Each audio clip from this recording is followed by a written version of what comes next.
West, y'all.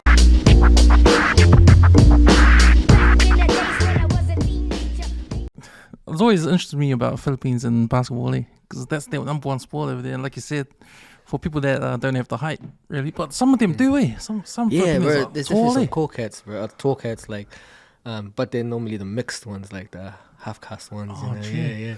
Yeah. But it's rare to see like a real tall fella, dude. But our tall is like 6 foot, and that's tall. But to here, it's like 6 foot's like the average. You know what I mean? Like, Yeah. So it's like, oh, bro. Yeah, buzzy. Because how do you think why basketball is the number one sport over there? Bro, I actually don't know, because I grew up knowing that was the first sport that I saw. You know what I mean? So I actually don't know why they like that, but I know that it's easy access. Right. Like, you know what I mean? Like, because in the Philippines, it's a third world country. Like, having a soccer field would be rare. Like, you know what I mean? Basketball, you get a ball, shoot in anything that's like a hoop. It's pretty much, and you're done. You know what I mean? Like, so I guess that's probably why it's easy access. You know what I mean? You see it everywhere, like in the streets, like, and like, yeah, everywhere, classrooms, like anything where you have a flat surface, you can hang anything, bounce a ball, you're on. Like, use a trash bin or something like bro, that. no, you see it hanging, you see the trash bin like halved, and then it's hanging on the wall. Like, oh, bro, it's buzzy. That's right, though. It is an easy access sport. Like, you think of sure. how rugby union is the number one sport here in New Zealand. But you know, you gotta go to the field, kick the ball. Who you gonna kick it with? You know, it's hard to play to practice kicking by yourself. Yeah, bro. You know, with a basketball court, you can just go anywhere and just dribble by yourself and shoot by yourself. You know, and I guess like in the Philippines, it's real Americanized. Like, I know that. So they follow what the United States do. Like, you know, it's when their government's like presidential as well. Like, you know, they follow what the states do, because they got I think we were colonized by the States, like Spanish? years back. The Spanish was like the originals, like you're talking about way back. But in terms of like after World War II, it was more like we were getting invaded by the Japanese back in the day. So, and we needed help from the Americans because we were getting hammered. So it was one of those like, then Americans came over and they sort of like, they stayed there, you know. So so we're colonized from the United States. Yeah. So that's why when it comes to sport, you know, they follow basketball. They can't access baseball because the fields, like as you said, and they can't access like gridiron or American football because of the gears, or like, you know. So basketball was like the easiest thing. And back then, like, you know, it was the Larry Birds, the Magic Johnsons, the Jordans. So if you notice, all the Filipinos follow that too. Then, so it's a massive culture. Well, in terms of locking with basketball, is like, that's why it's our main sport. Yeah, because I've seen photos of those courts that they paint. Like, there's a shrine of Kobe. It's like a massive mural, Yeah, they painted the whole court, and it's like in the middle of, it's like this poor area, and there's all these old houses around, and it's just, but the court's just painted. Yeah, bro. Yeah, it's in the center of all the houses and stuff. I mean, that's more like in the they call it the barangays. It's like the what do you call it? It's like the suburbs, of each place has the main basketball court where everyone sort of just comes in to play. It's like their main thing. It's like if I say like Auckland was like the Trust here in West Auckland, like our main sports thing will be like the Trust, right? Over there, it's like the main thing will be a basketball thing, but it's not a stadium. It's just like a closed area where everyone goes to, but real third world stuff. But man, it's on. They're pretty on with it. Yeah. I used to play back in the days, and when I was at uni, I met this guy that he was a Balangi guy, but he married a Filipino, and so he played basketball too, but he was in this Filipino comp. Yeah. Only Filipinos allowed to play. But since he was married, he was allowed to play. Oh, yeah. But he was like the tallest guy in there. You got to be connected. Yeah, you got to be connected. And they played at Maslin College in the gym. Yeah. Oh, buzzy. Yeah, I think I know of that, bro. I think they call it like the Sinulog or something like that. Oh, okay. It's like a Filipino gathering, massive Filipino gathering, and they hold games and stuff. Yeah, I think that's it. I'm not too sure. Have you played there? Nah, bro. My family's like, ever since we moved to New Zealand, we weren't really attached to much Filipinos, just our core family. Because, I don't know, my mum and dad came in sort of to, not escape the culture, but to start fresh. So it was real different, like, because when me and my brothers came here, like, there was hardly any Filipinos, you know. We came and it was like 1997, and I felt like I was the only Filipino when I came here. So it was until like later on in the years, a lot of Filipinos started to come over to New Zealand. Then we started being, oh yeah, this is familiar. But when we were here, bro, it was different, man. Like, it was a massive culture shock because we were coming from a country where it's just one culture, majority, and then to New Zealand where it's like multiple cultures. It's like massive culture shock. It's like, whoa, there's a white person over there. There's an Indian person over there. Like, I didn't see this in the Philippines, bro. So it's like, I was just, like, my first day at school, I was just quiet, literally the whole day. My words were probably yes and no. Oh, true. Right, so massive. Yeah. So you would have been Form 2, eh? Yeah. So yeah, Form 2. Spazzy, bro. I couldn't speak English properly, actually.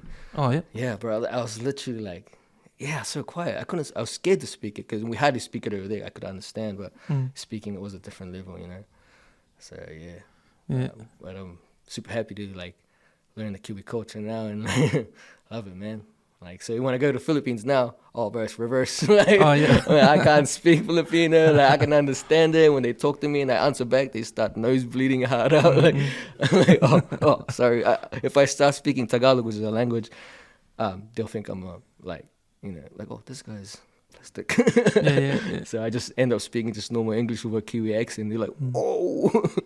So yeah, bro. I love having the Kiwi accent when I go home. It's pretty cool, bro. I've had pork adobo. Oh yeah, nice, yeah. Man. That's nice. Oh, when I first had it, I first had it maybe 10 years ago. Yeah. And did you like it? Man, I loved it, man. I was it's man, how come I haven't had this before, like ages ago, you know? Yeah, bro. It's mean. It's Spanish influence, I think. They have similar like a recipe when they have like their burritos, I think, or it's called adobo as well. I think we adapted it from there. I'm not too sure, or they adapted it from us. Nah. Have you had it before? No. You should try it. Man. You need to try it, Us. Yeah, it's nice. These are the food trucks up on set. Yeah. You tell me what the name is, I'll go. I know there's that Filipino restaurant on top of Caston, opposite the Caston Girls. Is it Red Ribbon? Is it Red Ribbon? Oh, yeah. I think it's called Red Ribbon. It's on the corner. Not the corner where the corner bar is, the other corner. Just across the road. Yeah. There's there's a Filipino. You can try some Filipino dishes there. It's pretty good.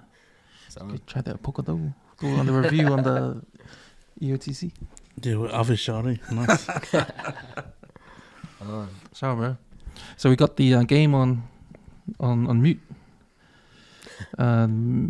Memphis, LA. I'm going for Memphis like you, man. Just the younger teams, Yeah, going for the underdogs. Yeah, man. But I mean, like, the Lakers are on, bro. Like, if they win, like, it's gonna be mean because I feel like they've been the sort of like expected to take it all out because they got all the big guns in their team, and it's not working really because they started with the play-ins and stuff. But well, if they do, they'll be the first team to win a championship from the play-ins. Yeah. Well, bro, I mean, like, the Miami Heat just beat the Bucks, so yeah, you first just team. never know. Miami Heat will be the first team in play-ins to beat number 1 seed. Yeah, bro. Be on. Nah, man. Go Memphis. Adams ain't playing because he's injured. I heard he wants to play for New Zealand now. He backtracked, eh? No, I think every guy's gonna do it, man. But he has his reasons for why he chose not to. Yeah, because they screwed him when he was young. Yeah. What, as the NZL? Yeah. Just the affordability of being able to make it to the camps and all that stuff. Buzzy. I was unaware of that, bro. They wouldn't. That's why he refused to play for Salt Blacks all this time. Oh, crazy. Yeah, because he was one of those kids on the fringe, like, had the talent but couldn't afford to go. Bro. Oh my gosh, man. And NZL didn't help. Do you reckon that's a New Zealand thing, bro? Like their whole sort of like outlook on things. Well, because we can't afford, like, you know what I mean? Like, well, I thought if I was going to be on their side, I thought because they're tired of money, because all the money goes to rugby, I guess, like all the funding and that. Yeah. Oh, absolutely. But then on the other side of that too, you might not know what goes on up there in the Yeah. office, you know. Don't know the backside of Yeah, it. Yeah, might be true, some true. little bit of wheeling and dealing going on, and Yeah. you know, you see the people that run these sporting organizations, and they're Yeah. driving BMWs and Mercedes and all that. And A little bit of really? politics in yeah, man, yeah, Bring man. me River, the Damn, two-story bro. house in Mission Bay. I mean, the batch in Mission Bay. The CEO of New Zealand Basketball League Bro. got All big the mention business somewhere. people. Yeah. Crazy. Still asking for money, but yeah, man, it's. But man, I always say this, on the podcast. People are probably sick of me talking about it, but I reckon, man, the focus on sports funding from the government needs to change, man. I mean, we've got to rely on the fans, you know, Yeah. the people like to invest in the people to spend money on the sport. Sport, yeah. You know? Well, I mean, like, it's crazy because it's changing, right? It's changing. Everything's changing. Like, rugby's changing, obviously, because, I mean, I felt like back in our days, like, I don't know, the high school days was, I felt like rugby was on, right? Yeah. But now I feel like all these sports are popping up. Like, we got, like, Kiwis that are good at not just rugby, you know what I mean? And this is starting to get recognized. So, yeah, bro, you're right. It needs to be out there more instead of just the rugby side of things. Because, man, I want to...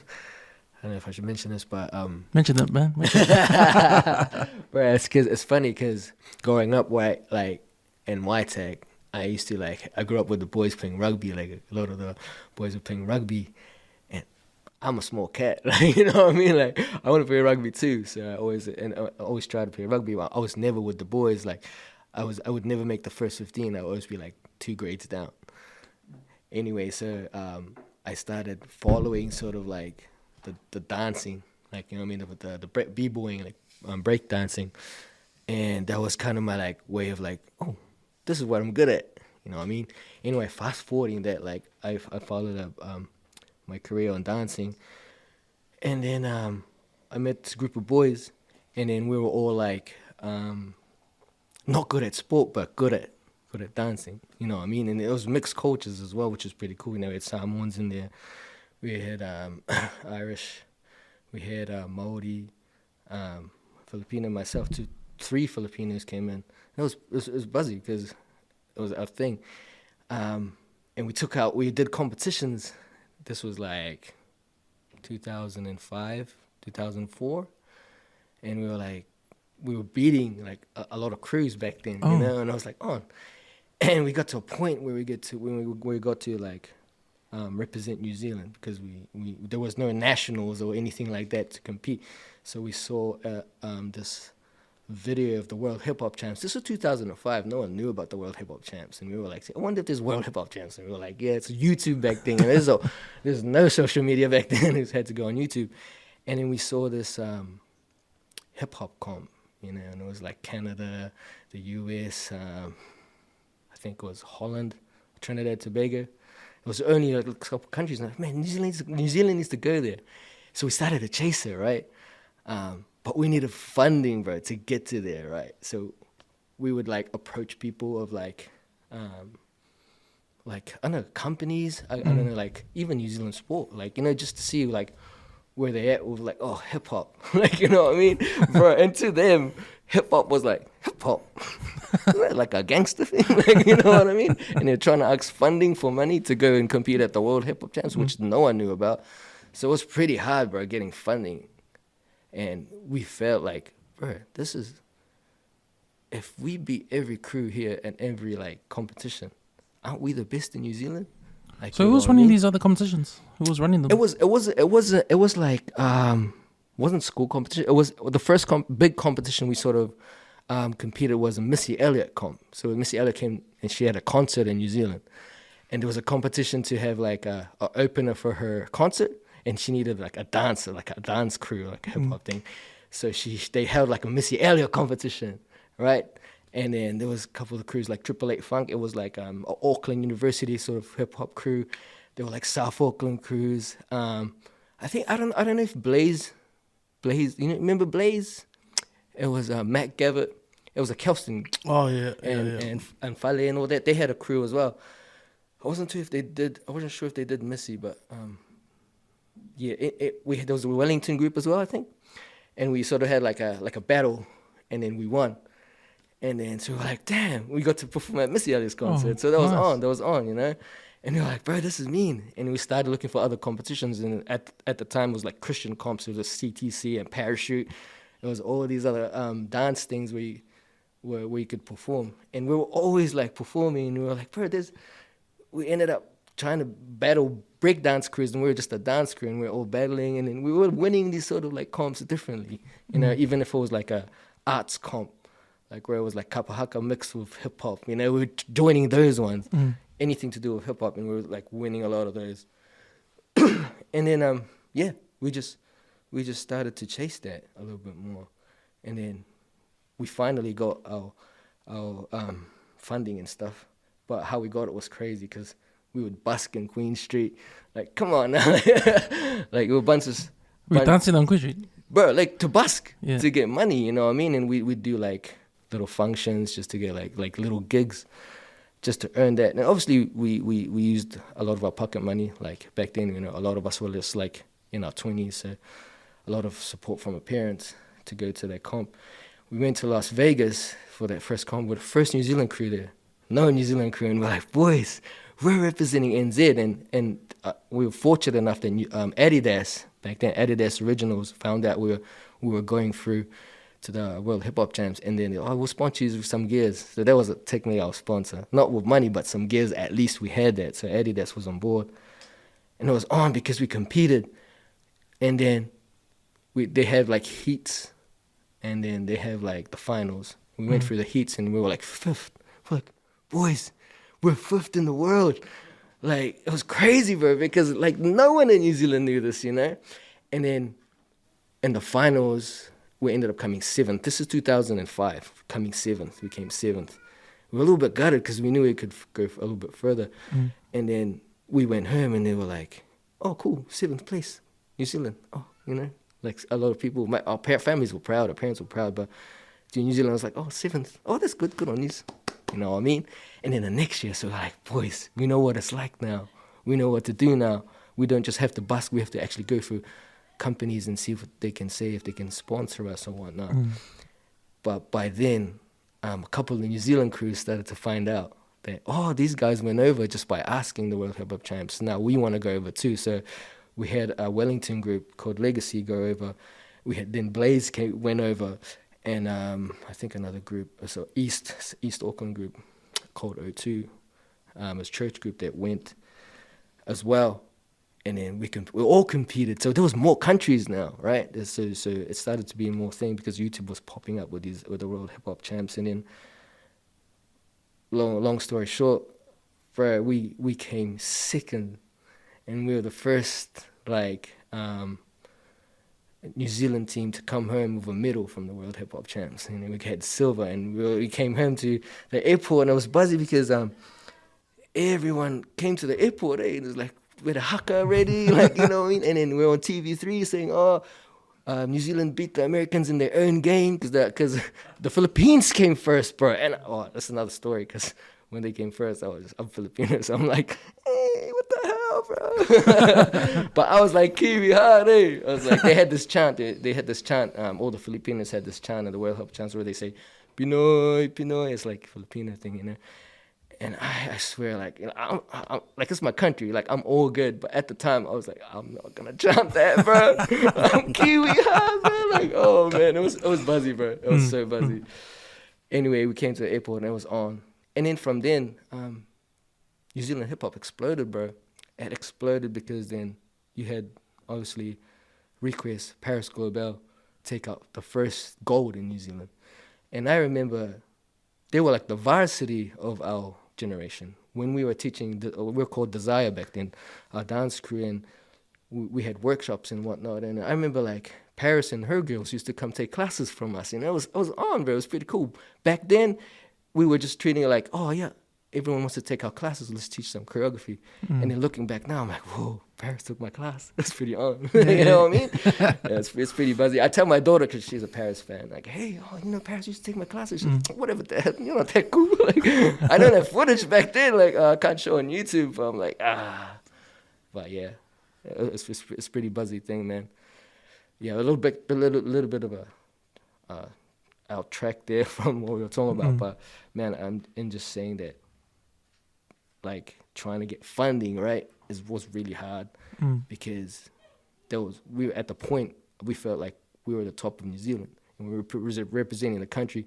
We had no backup, bro, zero, and we come second place, and then suddenly all these other people started like, oh yeah, let's go. The next year we'll come with you. It was kind of buzzy, like, oh man, where were you guys when we were like on our peak? You know what I mean? Yeah. Like if we had full backup, if we had full like support, it would have been a little easy for our families. You know what I mean? Like my mom and dad chucked in the kitchen sink for me to go to the States.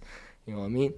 So like those are those things looking back, I was like, man, I wish we had support, because now there's so much support for the New Zealand dance crews now. Like they'll easily get funding, you know what I mean? But I guess like in a way it's like we kind of opened it a little bit for them. You know? Yeah. So Most definitely. we're thankful for that. Yeah. Because I think like if anything that people do in regards to like sport or dance or the arts or whatever, and it's something that New Zealand's not really used to or not haven't had any success in. Yeah. Like it's a harder road because you actually gotta come somewhere first for New Zealand to take notice. Oh. I guess it's like solidified for some genres of sport. Yeah, even like UFC with Adesanya. Exactly. Even bro. he still gets doesn't really get recognition from New Zealand. Yeah. Until now, there's a little bit more from when he started. Like, oh man, that's hard, man. That's hard. But I guess it's a transition thing, you know. Like it's little steps that you have to go through as following your dream, I guess, as whether it's sport or like, you know, say dancing or whatever you're doing. I think it's a transition. You got to earn your way there, I guess. It's amazing how you guys just came together to do something you guys want to start doing, and then next minute you're going representing New Zealand around the world. Bro, because it's so buzzy, yeah. if you take it back to then, like with the dance thing, you were just seeing hip hop videos and just doing the moves, and then we'll just do this. And Well, it was weird, bro, because it wasn't weird because back then, as a male dancer, if you like, what year was that? Like, say, the 2000s down, where it was sort of like seeing dance videos where the cool hip hop stuff was, right? There wasn't really any crews back then.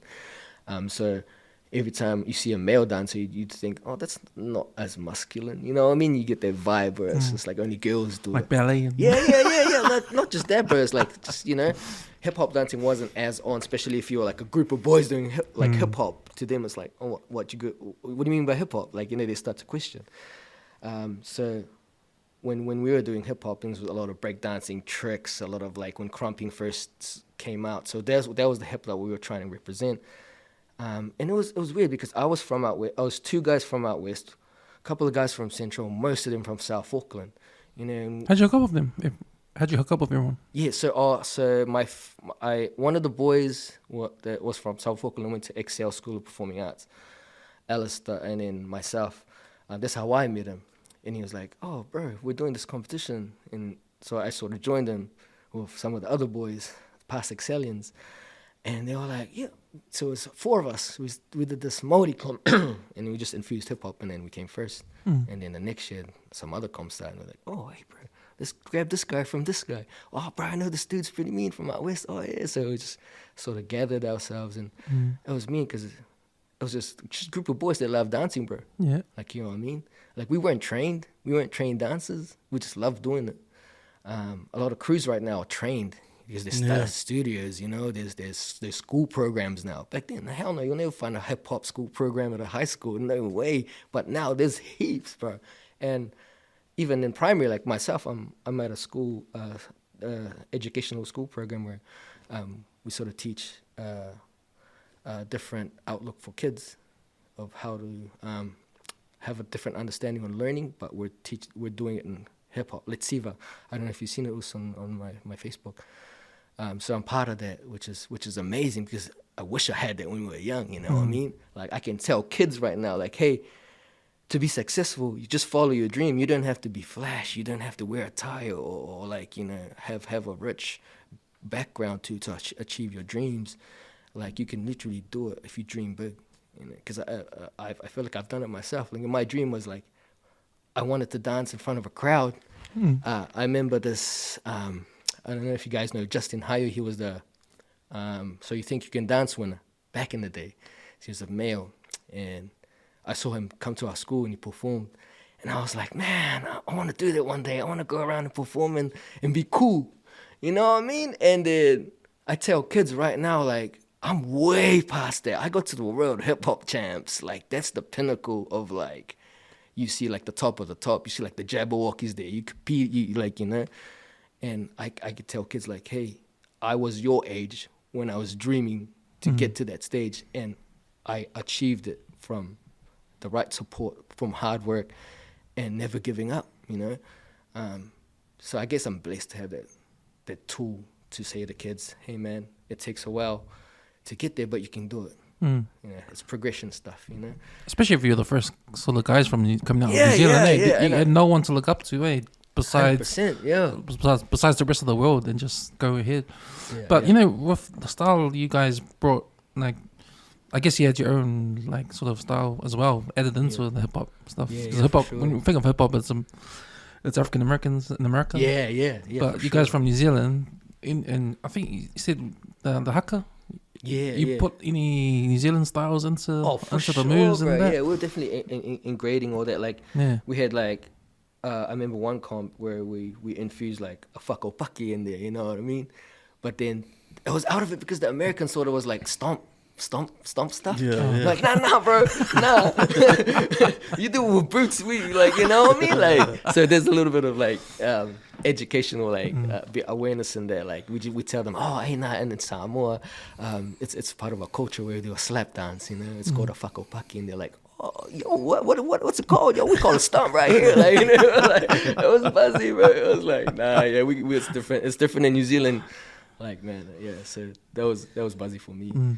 Yeah, so we infused those kind of things in hip hop as well, and we started with one of our dances with the New Zealand anthem. And we start with the New Zealand anthem, and then we started with a beat. So that was pretty on. And then, bro, at the World Hip Hop Champs, they didn't know what haka is. They just thought, like, the first haka that we did was like, they were like, oh, do it again. We're like, nah, it's not like it's not like a dance move, bro. Like, we can repeat it. Like, it's like, we start to explain it, and now they expect it. When they introduced the New Zealand cruise, like New Zealand, and then all the crews come up, right? It's like a introduction of the countries, and then New Zealand does a haka, and it's on, bro. The whole crowd are just waiting, and it's like a respecting, and they understand it a little bit more, which is pretty cool. But back then, we had to explain to it, like, why you guys so angry? Like, unawareness, So we're like, oh, nah, it's like, where we come from, Aotearoa, it's like, it's a war dance for the Maoris, you know what I mean?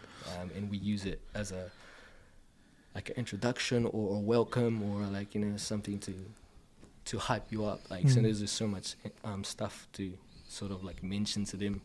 It's funny when you see the haka performed overseas and places where people haven't seen them before.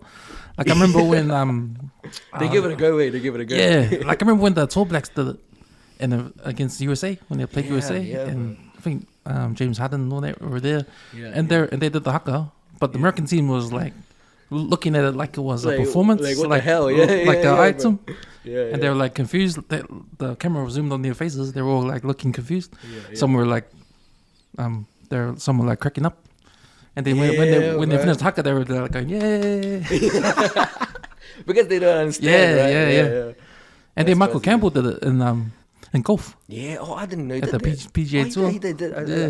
He did. And the Americans, and they're all, I don't know what they're thinking, but they're probably, what the hell is this guy doing? Yeah. It's a lot more known now, But back then, man, I was like, especially when you're doing it, it's like you kind of, unless you're doing it hard out, you're not going to notice the crowd. But then some of us are like, oh, bro, like, they're not even like, they don't understand why we're doing this. But, the fact that we were doing it was just on because we were doing it for us, you know what I mean? But yeah, bro, that's so buzzy. Like, I thought I'd just share that with you boys because that was still that's something like, that's good, man. Because when you said you struggled trying to get funding in that, approaching companies, like, how exactly was the plan? What was the plan, and what happened when you're like approaching those big companies? Yeah, like I said, like, we didn't even know who to approach. Like we were a bunch of guys in South Auckland. They were dancers. We didn't know anything to earn money. We didn't have jobs, right? Because we were straight out of school, straight out of performing arts. You know, some of us were like literally still at school.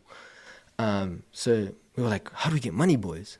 You know what I mean? Do I work 9 to 5 and then go to practice, then use that money? Like, no way, you know what I mean?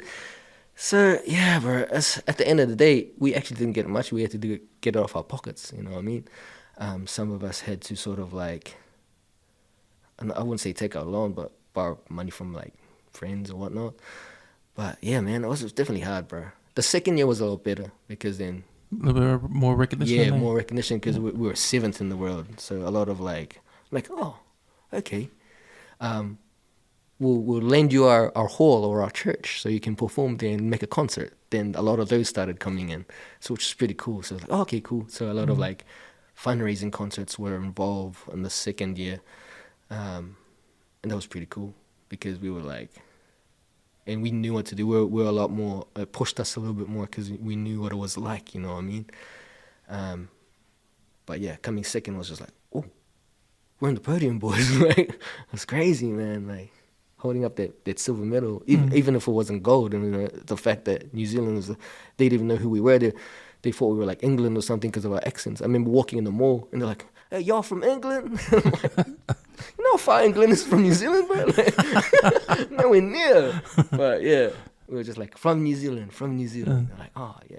Man, how was the feeling when they announced the standings? Like, did they start at third and then second? Like, what was the feeling? Yeah, Like, can you remember like when they announced? Bro, it was out of it because we have like prelims, right?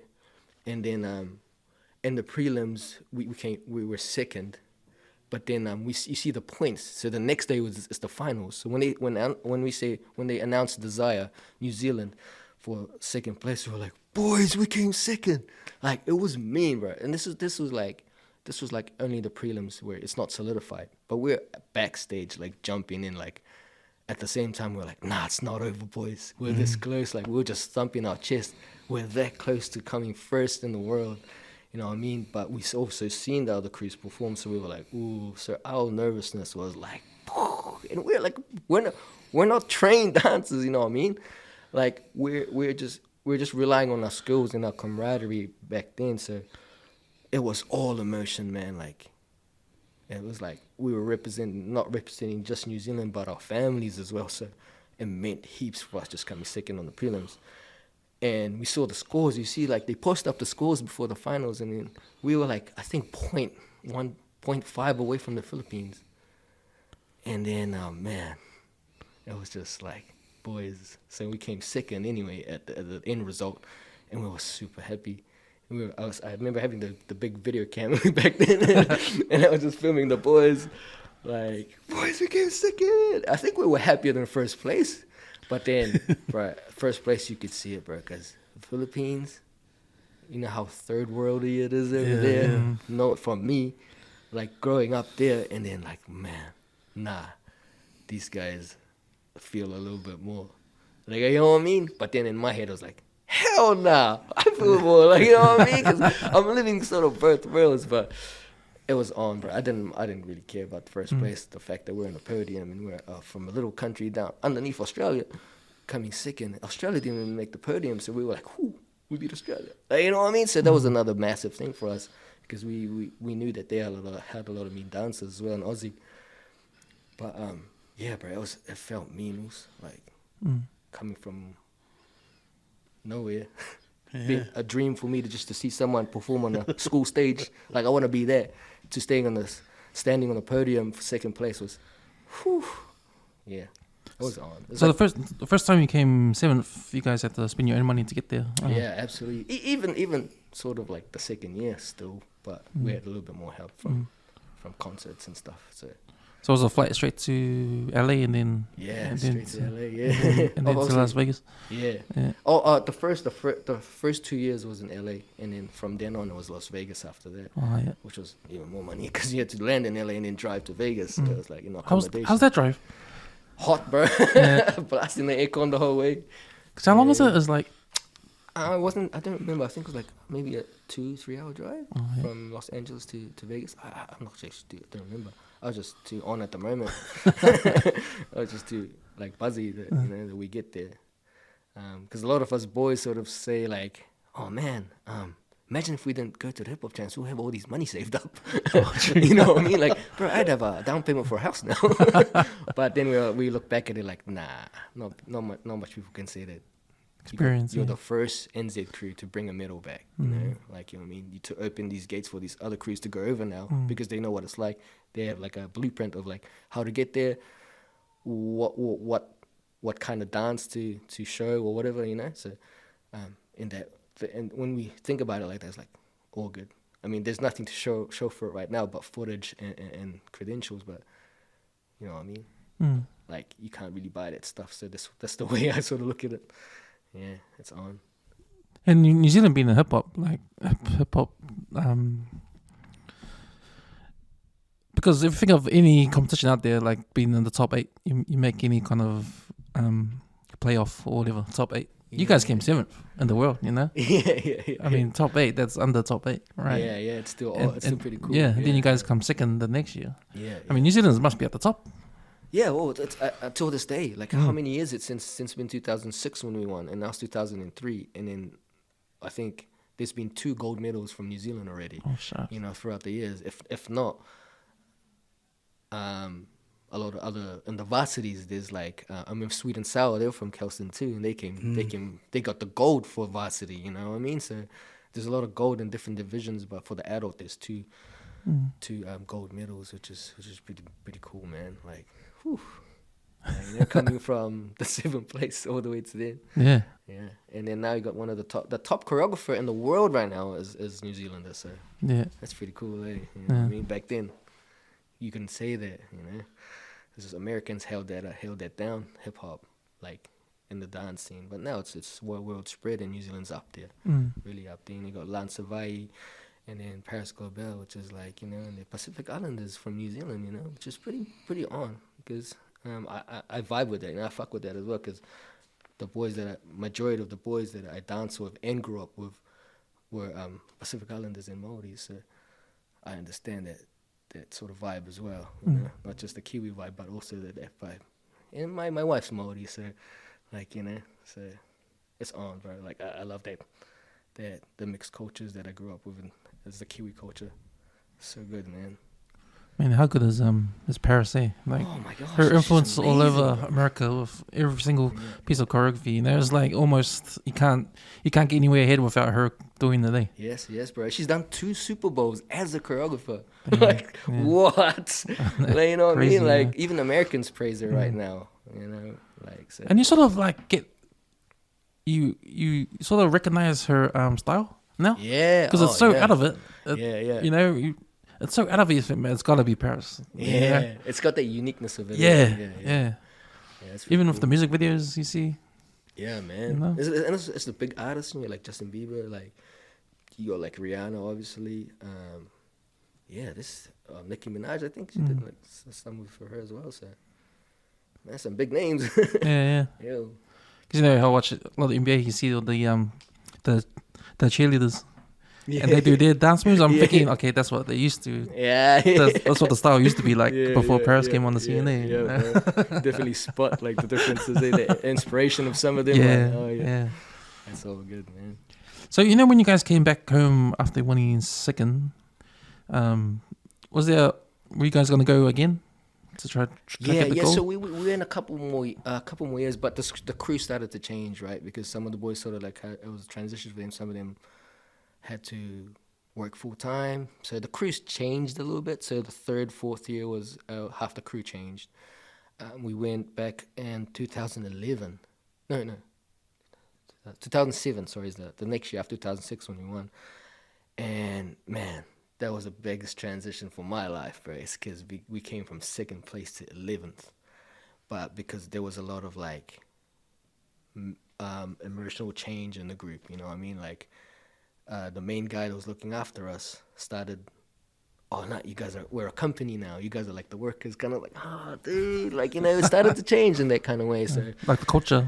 the crew, group. the crew vibe changed, bro. So we changed our name to Prestige Dance Crew, which is still on now, which is like still alive, but I'm not in it anymore. It's just like some of the guys have carried it on. Yeah, we went that year and we came 11th, bro.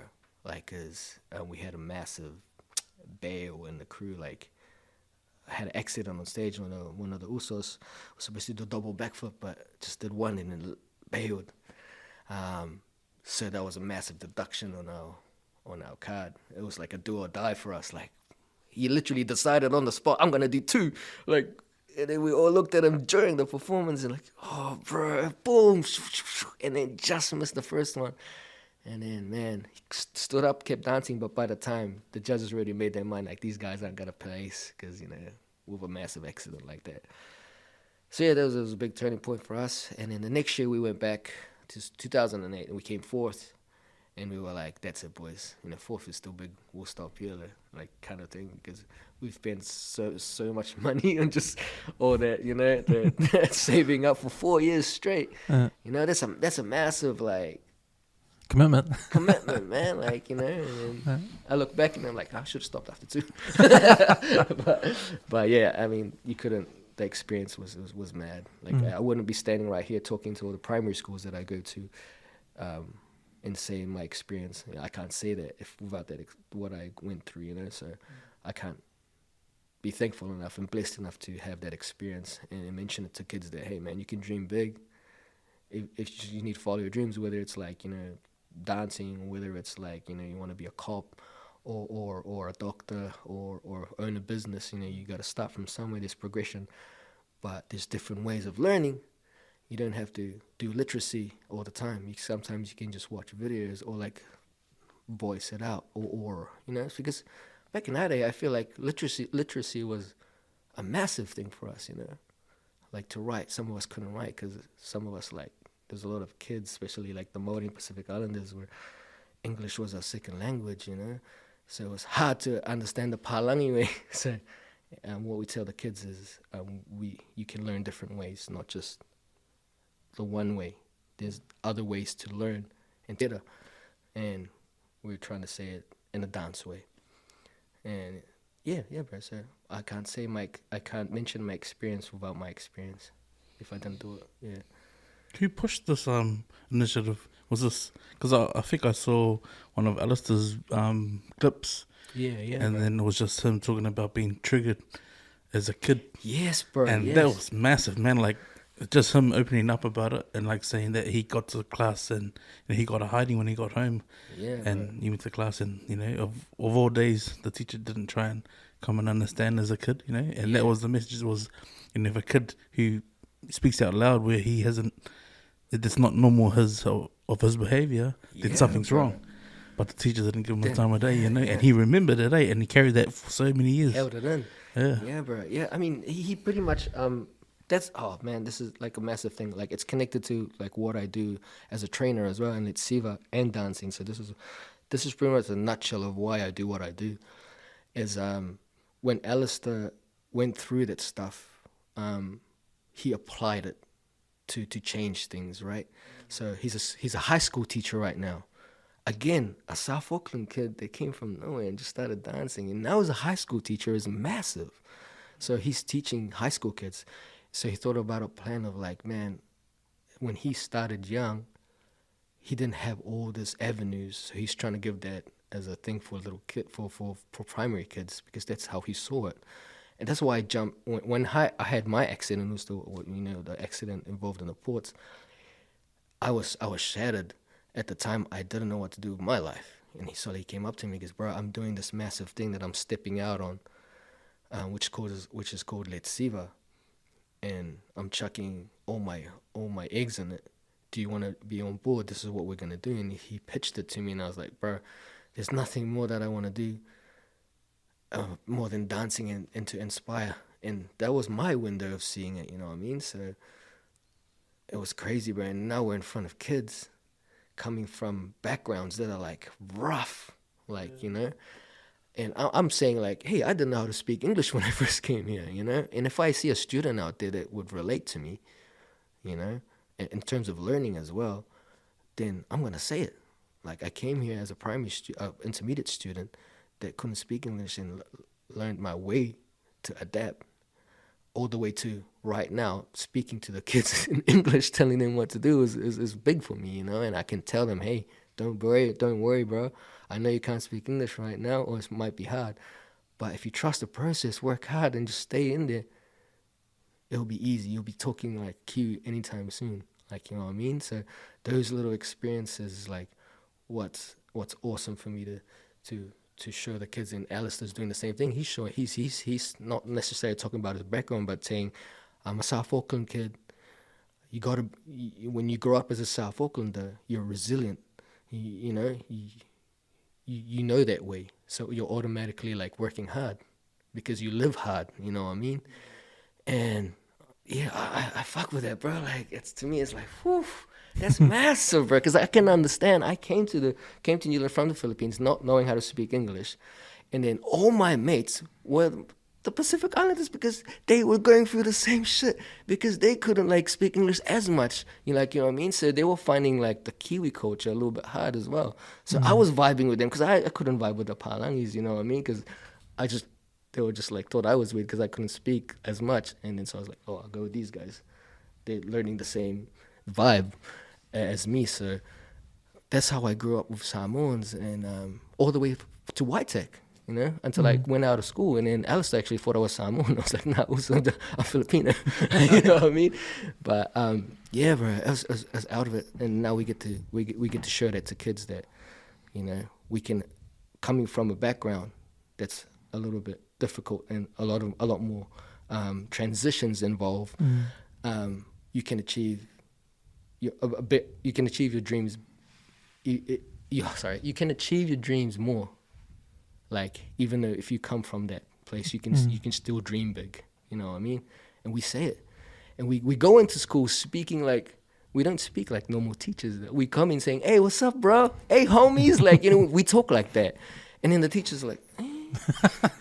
And then, bro, it's out of it because by the end of the school program and the whole week's program, the teachers are vibing with us. You know what I mean? Because we get the attention of the kids in 1 hour more than they do in a school year because they're going by the book.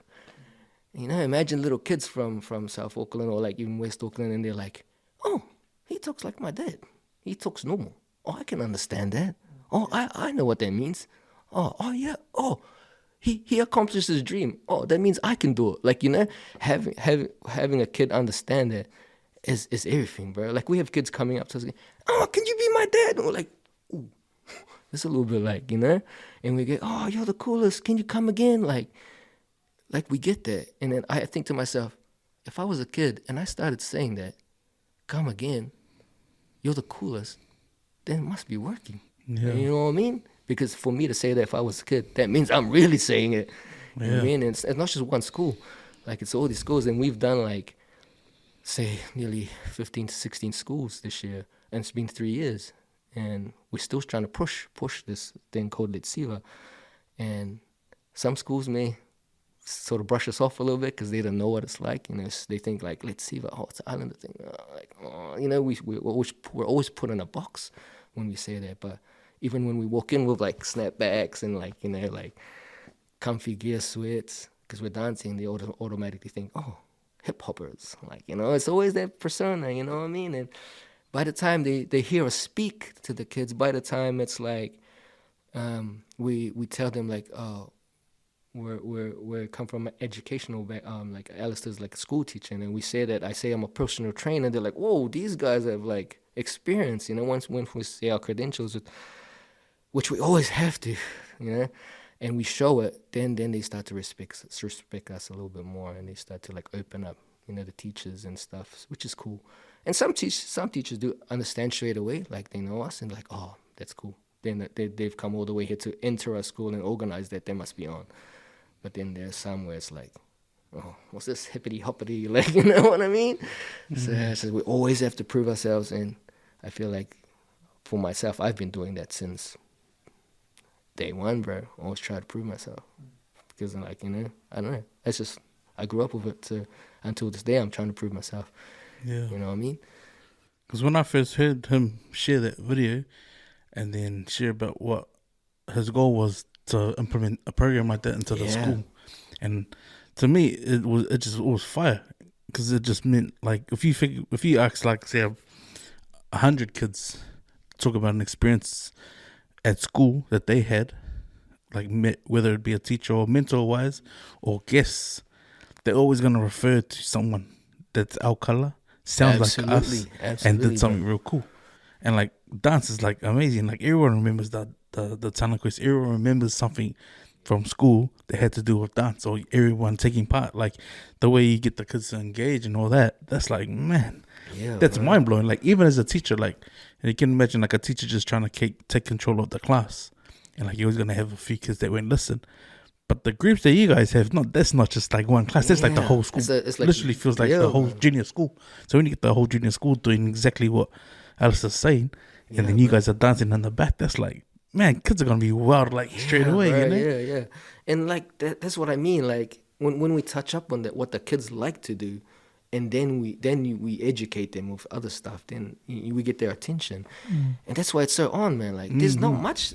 There's not much programs in New Zealand that actually do that. Yeah. You know what I mean? Like these days, there's a lot of social media, right? Like the kids, they have access to social media, right? There's a lot of like TikTok stuff that they do. So when they see us do it, they're like, oh, that's the TikTok stuff. Oh, man. And then like, you know, and then their teachers, oh, like, you know what I mean? They automatically get comfortable with us. And then we start to mention like, keep trying, never give up when it comes to your dream. You know, we apply these little messages, little increment steps for them, you know, to have like for later on. And that's our main goal, like, because again, we're like testimonies of ourselves when we were young, coming from when we were young to we're old, and we just want to just give them that window that there is this road exists. You know what I mean?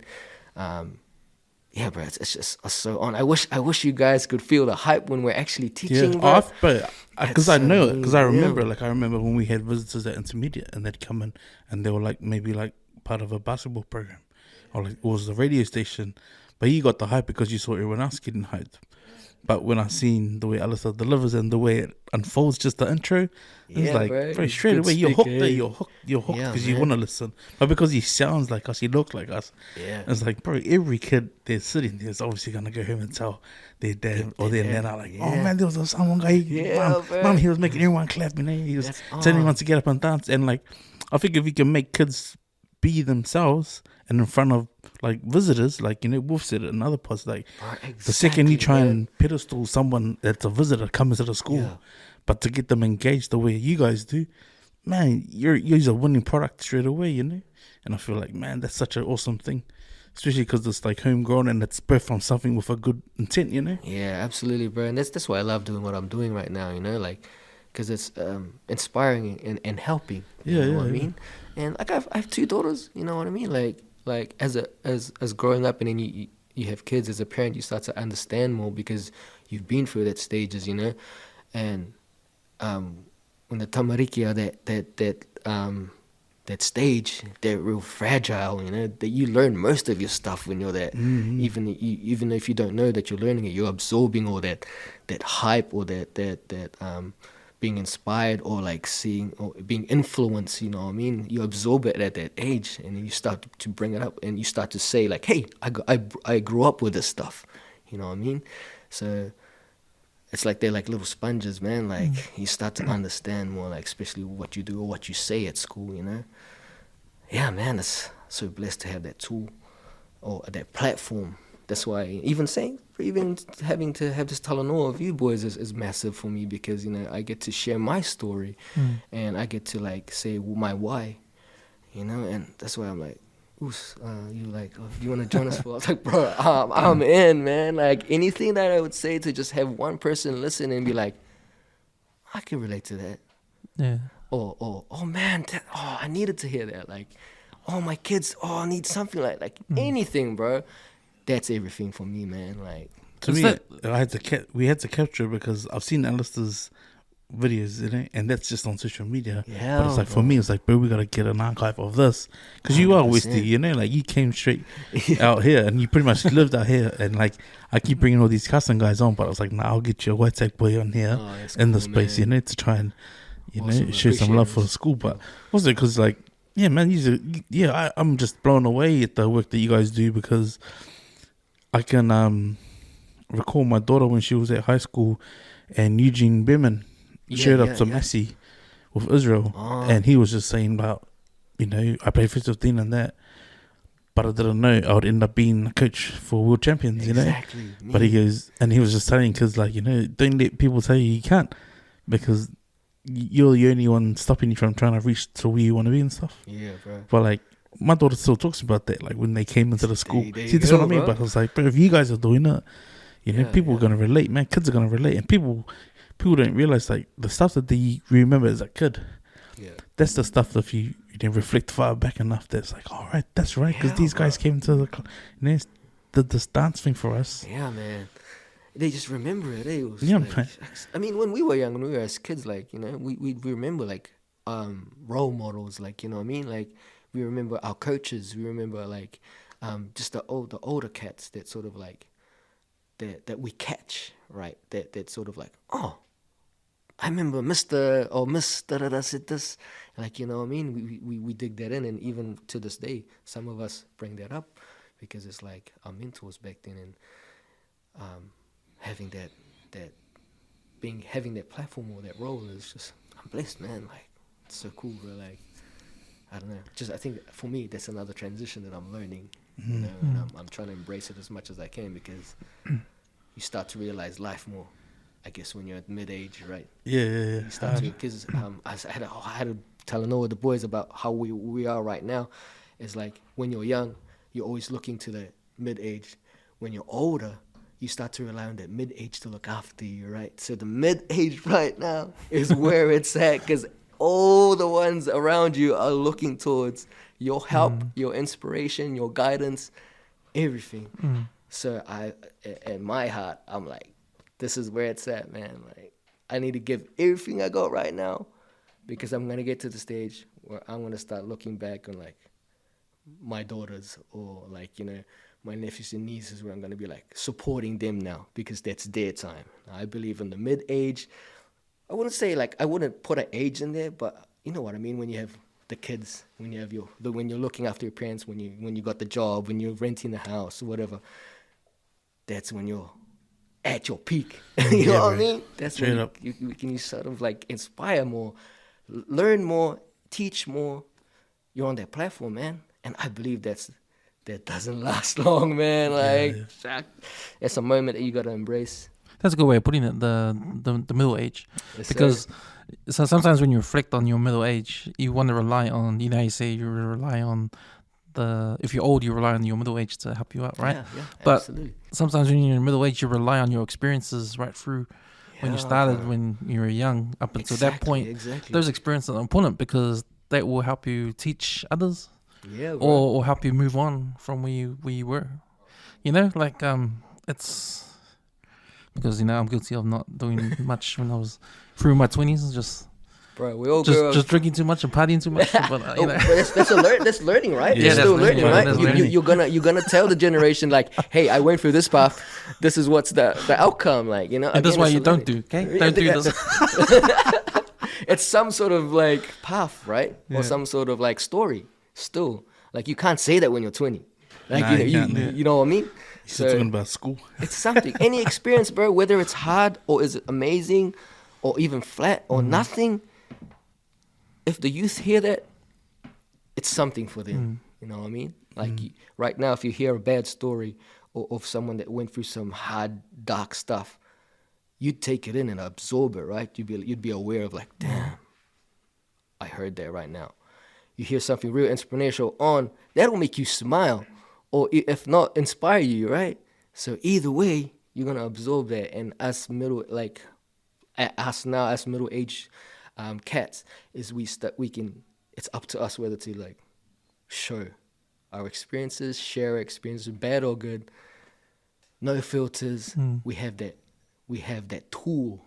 You know what I mean? And man, it's right now. Like, for any cats that's listening right now, shucks, and you're mid-age, and if you're looking after your family, whether they're your parents or your youngins, or like even if you're looking after yourself or a business, it's on right now, because I believe like that's such a short window, man.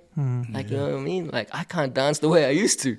Hell no. Like, you know what I mean? And I'm glad I did that young mid-age. So yeah, bro. You spoke of the word resilience before, and I'm fascinated about that, especially with the kids today and what's happening today. Because I remember when we were young, resilience is a big deal because you fall over and Oh my gosh, get back up, and it's a normal thing, right? Yeah, It's yeah, normalized, hard. right? And when I think about you guys going to do hip hop dancing the first year, like you guys had nothing to look up to because there was nothing in New Zealand. Nah, And bro. and it's like, okay, if no one's doing it, I'm gonna do it. That attitude right there. Like I'm always fascinated with that kind of attitude with when people move in their own path.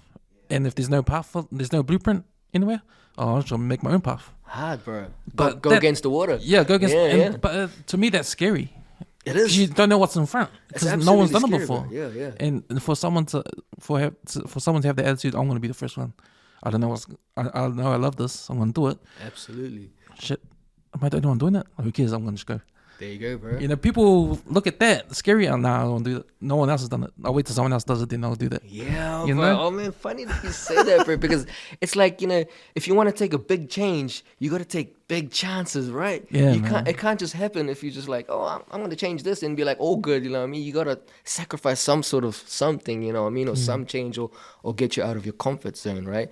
And I believe, like us West Aucklanders, South Aucklanders, is like we grew up around that. Like we grow up around like diversity and like change, like. Because the struggle is real, right? Oh my And gosh, when there's bro. struggle, you're gonna try to overcome it. Yeah. It's not just that. It's not just like because people think struggle is like sometimes when people think struggle, they think financial or like money or like situations, right? But nah, like I believe as a West Aucklander, the struggle we had was a lot more than that. You know what I mean? It was culture. It was like just I don't know, culture, just education as well. Obviously, like financial. There's a lot of stuff that you go through because even when you see your parents going through something that's different to see your friends' parents go through, it's like, why is my parents going through that but my friends not? And as a kid, so you start to like adapt, I guess.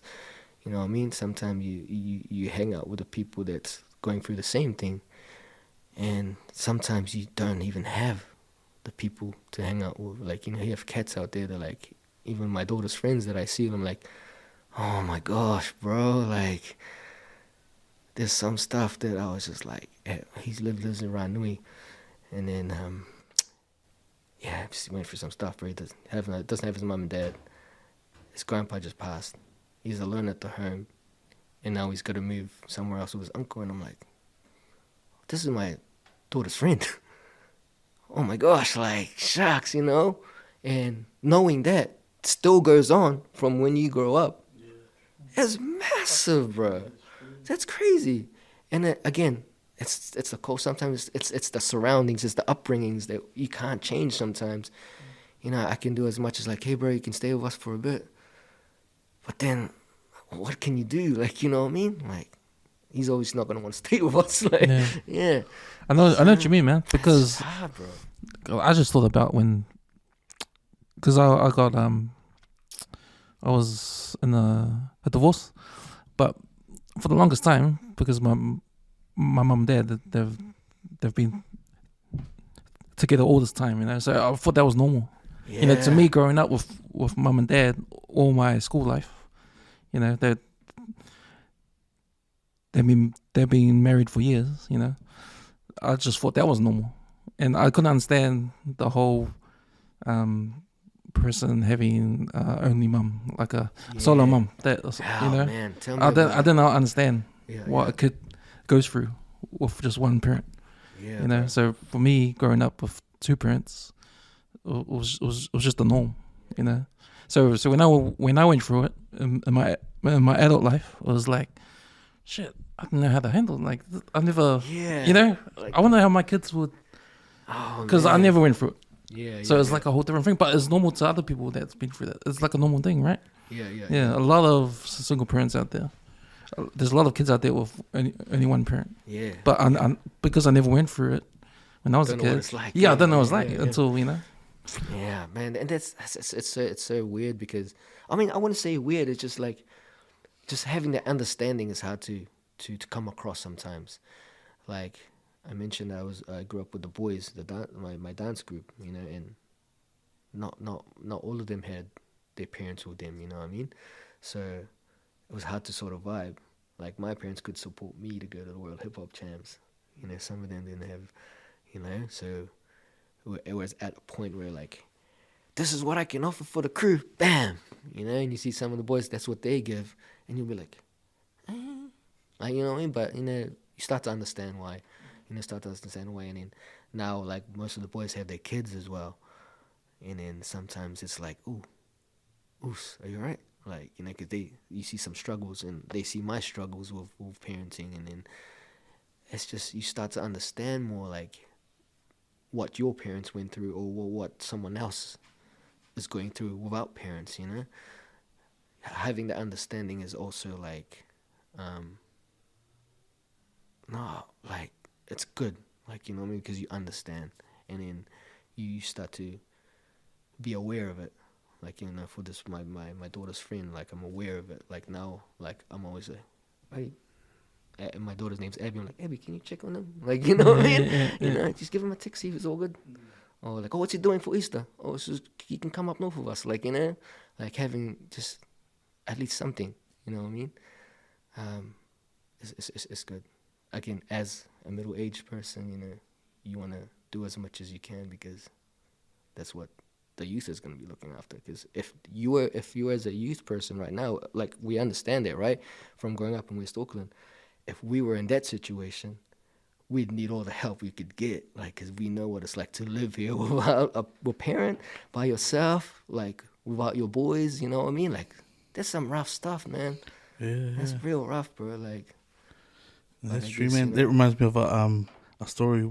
My youngest now, she's at intermediate, and she was at school with one of the boys, and his mum passed away. They were at kindy, and they'd been together from the age of 3, so they grew up and went to kindy together. And this boy just before his 5th birthday, he lost his mum, but then they stayed together all the way up until intermediate.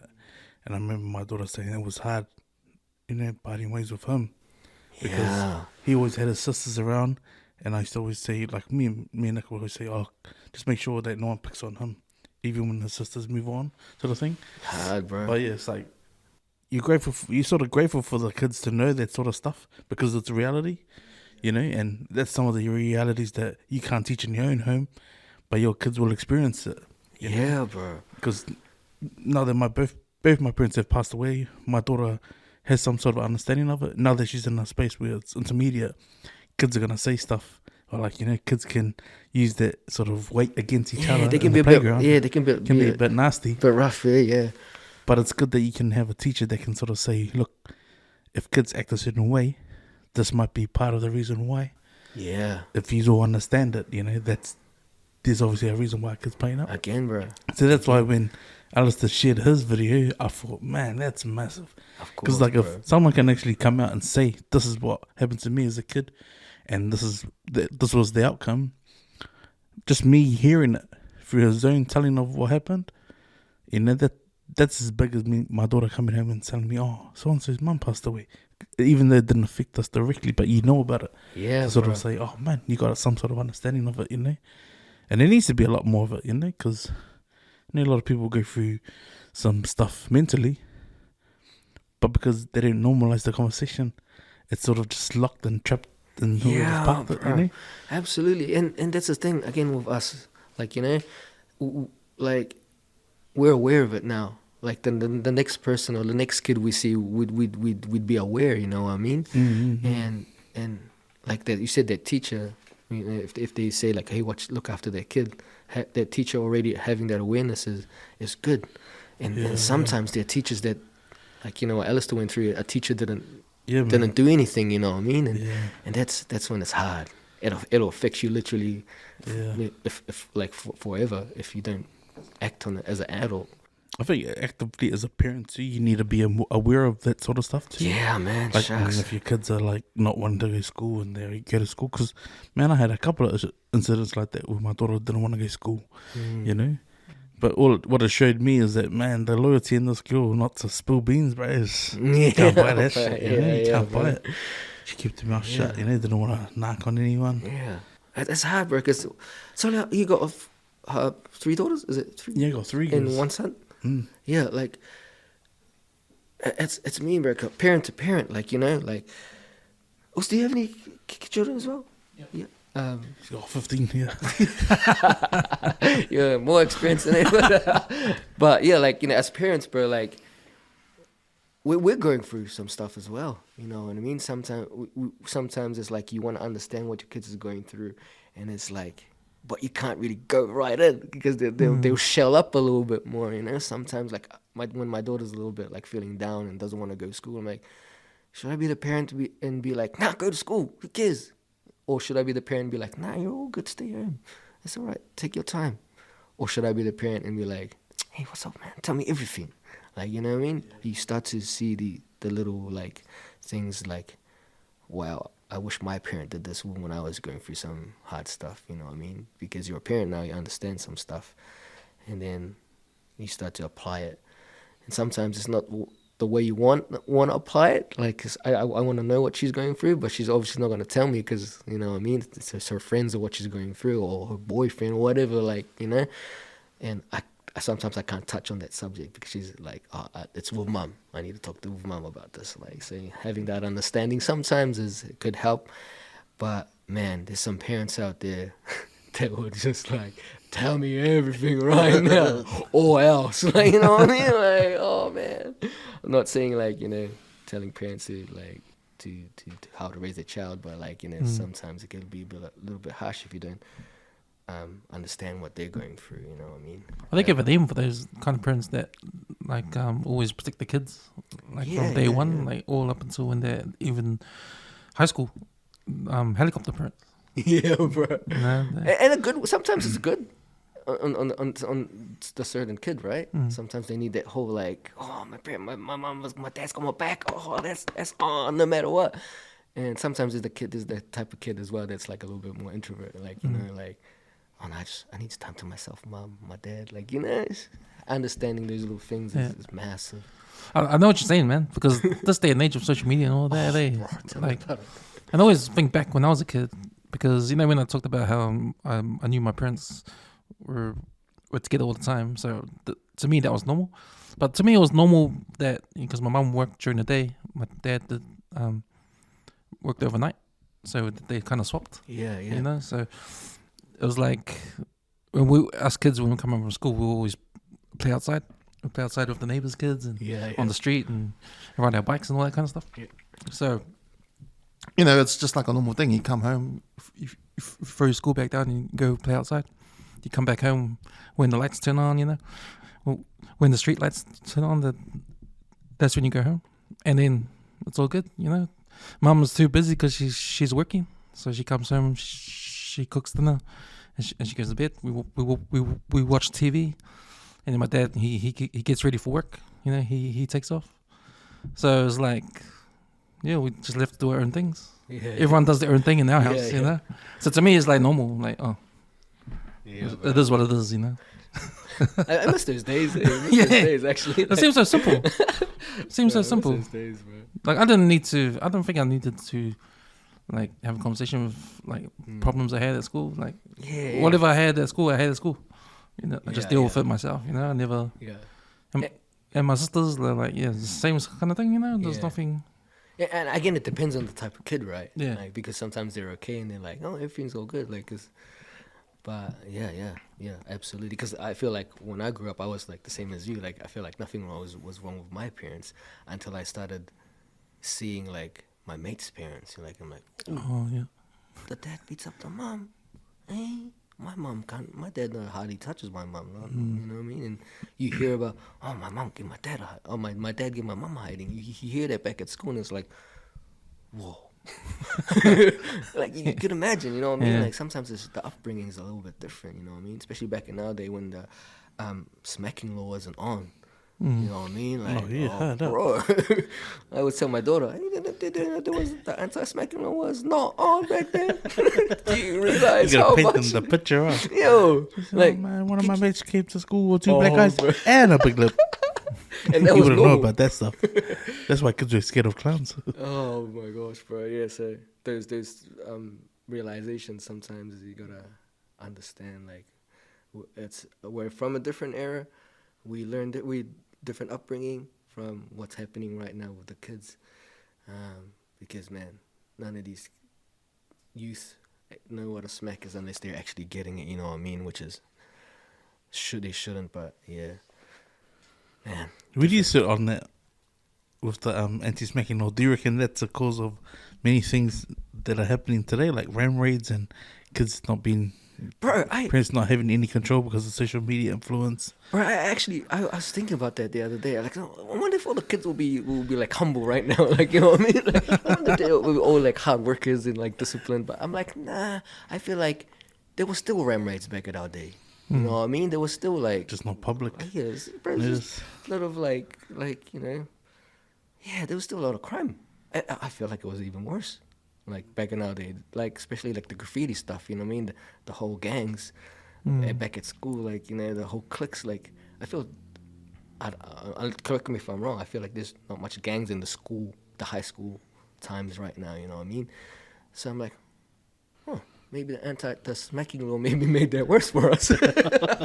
Yeah, because I always believe there has to be some sort of consequence for your actions. If you do something wrong, if you do something wrong, there has to be some consequence. And if now there's no smacking law, right, and now we got to do alternative, and the kids realize, oh, is that all? Man, I can get around that. Oh, is that all I get? 1, 2, 3 in the corner. Oh, fuck. Okay. Is that all you got? Like, give me your phone. Give me your phone.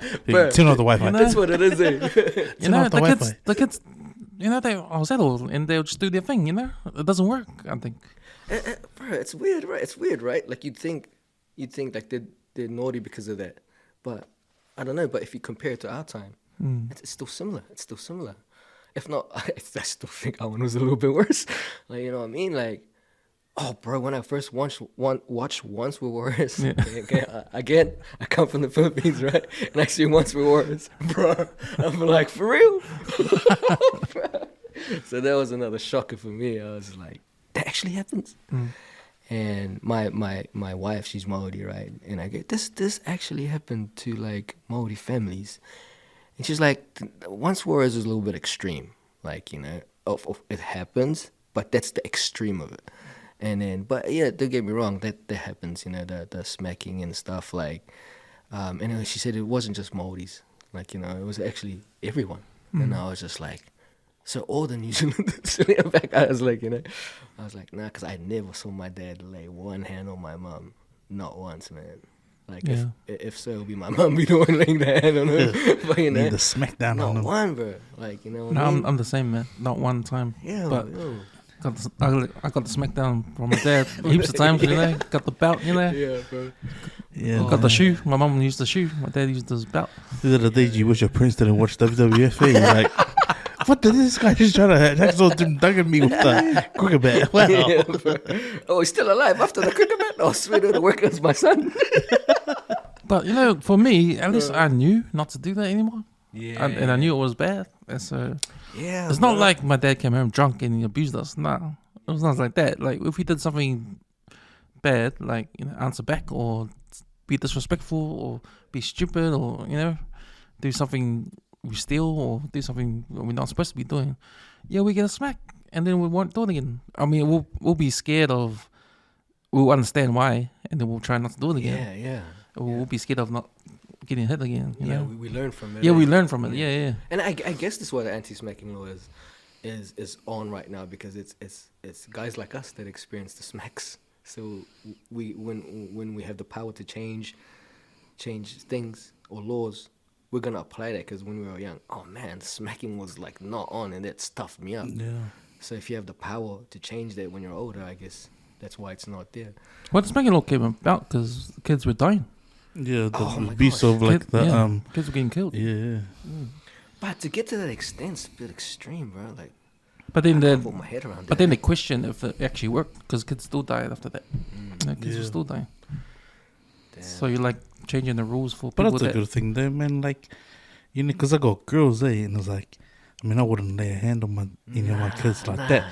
Especially the way I used to get the beats, bro. Like, I don't think anyone knocked my ass out except for my mom and dad. Like, but that's a credit, you know. Like, but you know, because when you got girls, it's a different sort of thing. And like, you know, the last thing you want is your girls to end up with someone who does that to her. Exactly. Because then bro. John Wick would come out of the time, bloody I feel you. equalizer I feel you, 4. bro. You know? Oh, bro, I feel you, bro. Yeah, well, having daughters is a different thing, man. You guys are like different. Like, I don't know what it's like to have a son. Hopefully soon, but I mean, having a daughter is just that changed my life too. You know, like, man, massively. So yeah, I can't imagine hitting them, man. There's no way. Like, could you imagine like having phones back in our day where you could film stuff? You know, you could see the hidings. There's no doubt someone would have filmed one hiding of their brother or sister. Easy, bro. Can you imagine all the footage that we'd get? Bro, do you know how much YouTube what are those gold plaques would be hanging in everyone's houses? Bro. Shit. Oh man, Far out. be like a compilation of getting hiding from Very parents. straight up, eh? Yeah, bro. So we're lucky not to have those devices back in our day. But yeah, lucky, eh? Yeah, bro. And not just the hiding, it's just anything else we grew up with. You know, it was like a bit like, whew. It'll be well documented. It'll be Oh, cool. They'll gosh, look bro. back and man, remember that? Remember this? Yeah, I think there's a reason why all that technology came in at the time it did, because man, some of the yelling and the arguing used to, like, it was almost like the growling wars across the street. It was like, damn, shh, sit down. You're listening on next door across the road. It's like, damn. bro. And you see them do the walk, slam the door. Shucks, that was loud. Wonder what they did. Think about all the fights that happen at school, and people with their phones like taking video. Yo, Everyone taking video of the fights. Very hard. He literally just recorded a movie, eh? Get everyone's footage. they start putting music on top of it, sound effects and what. Oh, bro, these days, eh?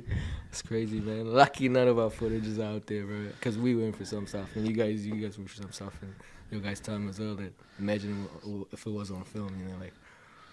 I remember those high school like fights, those build-up fights. So everyone knows, and there's a certain time, certain place. Everyone just goes there, and it doesn't even happen. The fight meetings, eh?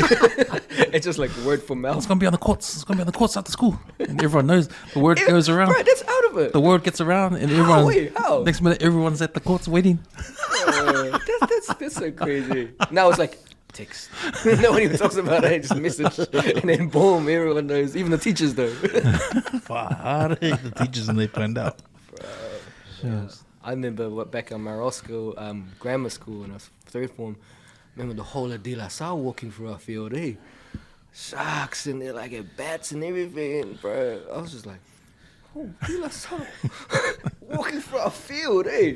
Like I was like, are they gonna beat the whole school up? Like, but I didn't know, you know, back then because I'm freshly from the Philippines, so I was like, oh, it's still like a game. What's going on? You know what I mean? But think about it now, I was like, oh man, that was some gang stuff, hey. Crazy, man. Yes. If that was on footage right now, it'd be easily on the news. Something little like that, you know what I mean? He was a fight to your school?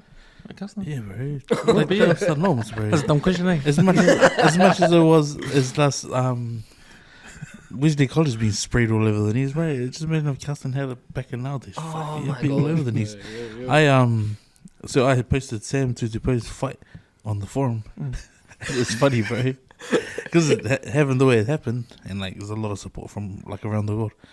But there's like one chat that's going off talking about Sam having a school fight at Dunfield, and it's like all the guys that heard about the fight started their thread. It's like a thread inside the thread. It's about 19 people going back and forth in the comments. It's like, oh, that's right. That's the day they won. It's like, hell, yeah. That's out of it, bro. I was like, bro, these guys, bro, living their heyday memories. I remember that day. Oh yeah, I was there. Then the next person jumps on Jackson in this fight. Since Fred's long ass, man. I was just like, these guys, man. Such crack. I missed the fight, eh? I was in class, but Oh yeah. how was it? I heard he won. It was like his first 3 punches or something like that. Yeah, He won it, pretty right? much straight away, bro. knocked them out for 1, 2. Shucks. Yeah, but the ref should have stopped it from the connection of the second punch, man. Because it was like a touch, 1, 2, boom. Bro, it was because he got him right at the back of the ear, Oh, and he was man. like, wasn't very. Just the button there, got that And then button. as he moved around, yeah, pop, pop, my head. Did they actually fall? ugly, Oh, shit. ugly for right? Damn. It's hard, eh? Going through all that training for like months. I mean, Well, it's funny because we had him on on Sunday. We had him on Sunday. Yeah. Yeah. So he came in and he was. We only had him for an hour, eh? But he had his 2 girls with him, so he didn't really open up about much. But he said he'll come back. But it's just funny that he said, because I found out through one of the trainers that he was supposed to fight another dude, Russell Packer, and he's a lot heavier. Oh, yeah. And then when he got the contract for Roy, he was like, hey, because he wasn't really training. Yeah. I think he posted like a couple of sparring, and it wasn't even really full on sparring. What? Yeah, and so when he found out he was fighting Roy, he was like, oh man, I need to train now. So he dropped a lot of weight. Actually got sucked before he actually come over. Oh, true. And then he came straight in and then into the deep end There you straight go. away. Shucks, man. I respect like fighters that go in the ring, eh? Because like I have a boxing business right now, and man, it's just I respect fighters that actually train, man. Like you don't know how much work mentally you get into that to fighting until you're actually on it. Eh? It's so crazy, bro. What's the? Is that another gym or is it So one out west? yeah, so I run a boxing and group fitness inside Snap Fitness. So because I'm a trainer there, like it's part of my business. So I do rent at the gym, so I have my own little business there. So yeah, it's on, man. Like I got to train some fighters that have fought, some amateurs that have fought in the past, which is pretty cool experience. But mainly strength and conditioning. Like I'm not really involved too much on the fight scene myself, but I like to condition fighters because I know how, as a dancer as well, you know, you have that footwork and that explosiveness is and the strength and conditioning is a lot similar. So I apply that to my business. Hey, it's pretty on. So when I see a fighter, like any fights, like that I see them like, and especially you know that they've been training for like a couple of months or even like nearly half a year just for a fight. It's like, the mental, the build up for that is it's more than the physical. The mental, man, like you're not only nervous. You're like, if you get knocked out, that's your health, bro. Like there's a lot and to do with it, you know. When even handling a loss is like, damn, I trained for months and I lost. Like accepting that as well is like massive. So full respect to fighters, man. It's the hardest sport, eh? Because, bro. like you said, the mental side of it is huge. Yeah, absolutely. And you have no teammates, bro, in your boxing. You have your corner, which is on, but when you're in the ring, There's it's no just hide. you and that guy, bro. Like, you know, it's either you or him. You're not going to agree on a draw. You're Yeah. going to go. He's going to have the same intentions of making you sleep, and you're going to have the same thing of making him sleep. So, yeah, it's, some fighters are just on, bro. And I guess the reason why they still fight, like fighters, how they love to box because of when they win, that high you get when you win. Yeah, bro. It's like higher than any drug probably out there. Oh eh? my gosh, Eh. bro. Yeah. That feeling, Yeah, that feeling. accomplishment. Yeah. Oh my gosh, the rewards. And you just want it again. Yeah, You just want to go through that experience again. Eh? Absolutely. But on the other side of that coin, when you lose, it's like the lowest of the lowest ever. Eh? It depends how you take it, I guess. Yeah. Like, you know what I mean? You got to prepare yourself mentally before you even jump in the ring. There's no use jumping into the ring if you're not all that mentally because you're going to lose. You know what I mean? So, yeah, man.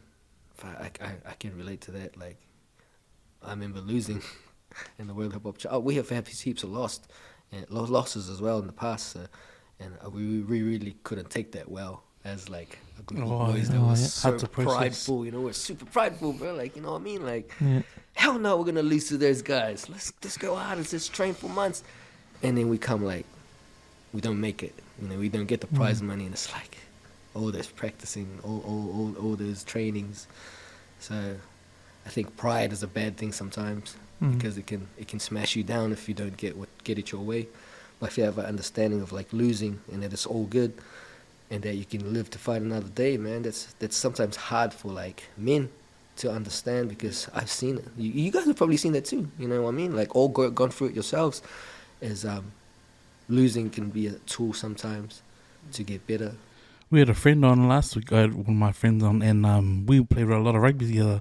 But in the time that we did play together, and it would have been with Nonu as well. Like we didn't experience a lot of losses. Like say over 3 years, probably lost 2 games. Damn. And when we started losing, and it was like a behind a history of guys who hadn't lost for a decade and a bit, you know, it was like processing it was sort of difficult because only we knew how we sort of felt. Yeah, bro. But we were pretty like into the liquor, you know. We sort of used the liquor to sort of like just to wash it out, sort of thing. Like, But I completely understand. We'll jump back on it, you know. Man. Nothing's gonna, you know, get us down, and then we'd go another 2 years undefeated, and then we'd lose the game. That was the game that would have got us to the final, and it was sort of fun. But then on the third time round, it was like, fuck, we still alive. Like, you know, bro. it's just a game. Like you had to sort of tell each other, whereas some of the other guys didn't look at it like that. They're like, fuck that, man, we're part of like, we're in the books now, like the team that lost. You know, it's like, oh, bro, like someone had to do it. It's just happened to fall on us, you know. But bro. it's not the end of the world. But then, you know, some guys couldn't drag themselves out of that hole. And that's the, even though we experienced together, you didn't understand why they took it that much. But then you realize, oh, there's other stuff on top of what they were going through as well, you know, like stuff at home and stuff just that we didn't see. More to win, I think the win was more the coping mechanism for them, you know, up until they had fallen over and was like, oh man, no, everything's a failure almost, you know, and like I'm a failure. Would you say there's a lot of pride, like involved in it? Like, yeah, there's a lot of pride. I feel more so it's the understanding of, like, okay, if it's a game, it's a game. Yeah, it ain't your life. It ain't your life. Like, you being, like I said, for example, you winning one less championship doesn't define who you are. Yeah. Because people don't remember the winners as long as the losers, you know. It's just, it will pass. It's just, you got to remember, like, right, it will pass. Like, the year, the days, the time doesn't stop. You still move forward. But if you just sit and weep on that sort of something that was in the past while you're still trying to move forward, you'll never leave that space because you can't let go of the thoughts and the feelings that are attached to that moment in time, you know. Yeah, when I've looked at it like that, and even when I've told people, like, even like big games that I've lost, it's like, bro, it's just a game, G. Yeah, bro. Like, we weren't gonna win the lotto from that game. Like, fuck, it wasn't gonna be a life changing experience. Yeah. It's like, it's nothing, bro. The difference like, you know? winning and losing, yeah, bro. Is understanding should be a lot higher. If it was like your life that you gambled, it'd be totally something different. And that's something that you would have to live with for the rest of your life, knowing that, man, I've got to now carry on with my life and leave that there. But I'm always attached to it. You know, those are the things that takes time to heal, you know. But games, fuck, they're just games, bro. Yeah, bro. That sort of mentality is in the background, or should be in the background, eh? Like that's what you fall down to after you gone over the fact that you lost the game, and then you fall back into it's just the game. Exactly, bro. Because you still need that sporting spirit, that pride. I think you still need pride. Yeah. Because you need pride to help you along when you're playing the game, and for the team's sake. Because the team sport, you need the pride for you to get over the hump. Sometimes when you lose, you just need to go through that process of losing and just fall back down to game. It's game. Hey, have you guys seen on social media that Giannis interview? Bro, I was thinking that exactly when Lily was talking. I feel like you were saying what Giannis was saying when he was. So the Bucks, they lost. They're the number 1 seed. They lost to a number 8 seed. They're out. And so they interviewed Giannis at the press conference, and the interviewer goes, "Oh, so you failed?" Eh? Yeah. Do you see this, Giannis? Do you see this as a failure? Eh? Yeah. Do you see this year as a failure? Yeah. And you got upset. And he goes, "Oh, man, hey, you're a reporter. Did you get a raise every year? Did you get a raise this year? No. Do you see that as a failure?" He's bringing it up, like in a different perspective, bro. And then the guy was like, "Oh." Even mentioned the Michael Jordan thing. It's like, oh, Michael Jordan won 6 times, 6 years, won the championship. And he played for 15 years. What happened to the rest of the 9 years? Was that failure? And then the guy's like, no. What a waste of question. He just put him in his place. I was like, bro, and it's all over social media. That guy was like, oh, bro, you said at the wrong time. That question, you're going to get killed with that question there. But bro. I thought that was a good response. Oh, that was the best response. Yeah. It was good for everyone to hear as well. Like, that's good. If you lose, it's just a stepping stone, right? Yeah. And to get better, to the bigger goal, like, you know, like, and sometimes losing can push you to the bigger goal, because when you don't know how to lose, how are you gonna find out what it feels like? It was right? funny because he actually said his name. Look, you asked me this question last year. Eric. Because Eric, you asked me the same question last year. I bet you there's gonna be a whole lot of guys waiting outside with a bag of balloons. Walk out, Eric. Walk out. Hey, Eric. Bro, lucky didn't have his face. Hey, imagine if he have his face still. It would have been game over for that cat. So all the other reporters in the room going, Eric, Yeah, Eric, bro. He swallowed him. I was like, oh, sorry. Just eating Gordo, that guy right now. Fuck, you know. Shut Eric. If it wasn't for you, we'd be talking about this. Yeah, that was a good conversation. I noticed in NRL, because in the early stages of NRL, like round 2, 3, when the teams lose, you see them dejected. You see them on their hands and knees, Oh, yeah, bro. about to cry. And I'm thinking, man, that's like, it's only round 1 and 2, you know? We just started the season. But, you know, that's the difference when I see that happen and then watch Super Rugby. Yeah, When the teams lose, it's like, oh, yeah, high five. It's just norms, Just normal, shake hands, you know? Oh, good game. Oh, man, good game. You know? Yeah.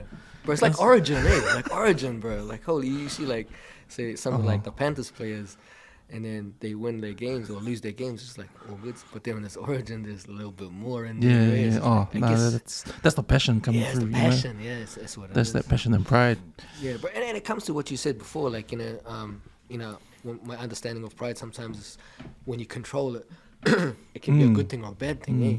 Because, man, I found out the hard way with pride when we used to lose, and we started drinking as well, you know, like, so it was real bad. There was one year where we were on top of our game, and then that year was like second place, prestige, second place, prestige, second place. All these comps are like, bro, do these cats hate? Do these judges? Are these judges hating us or like something, like, you know?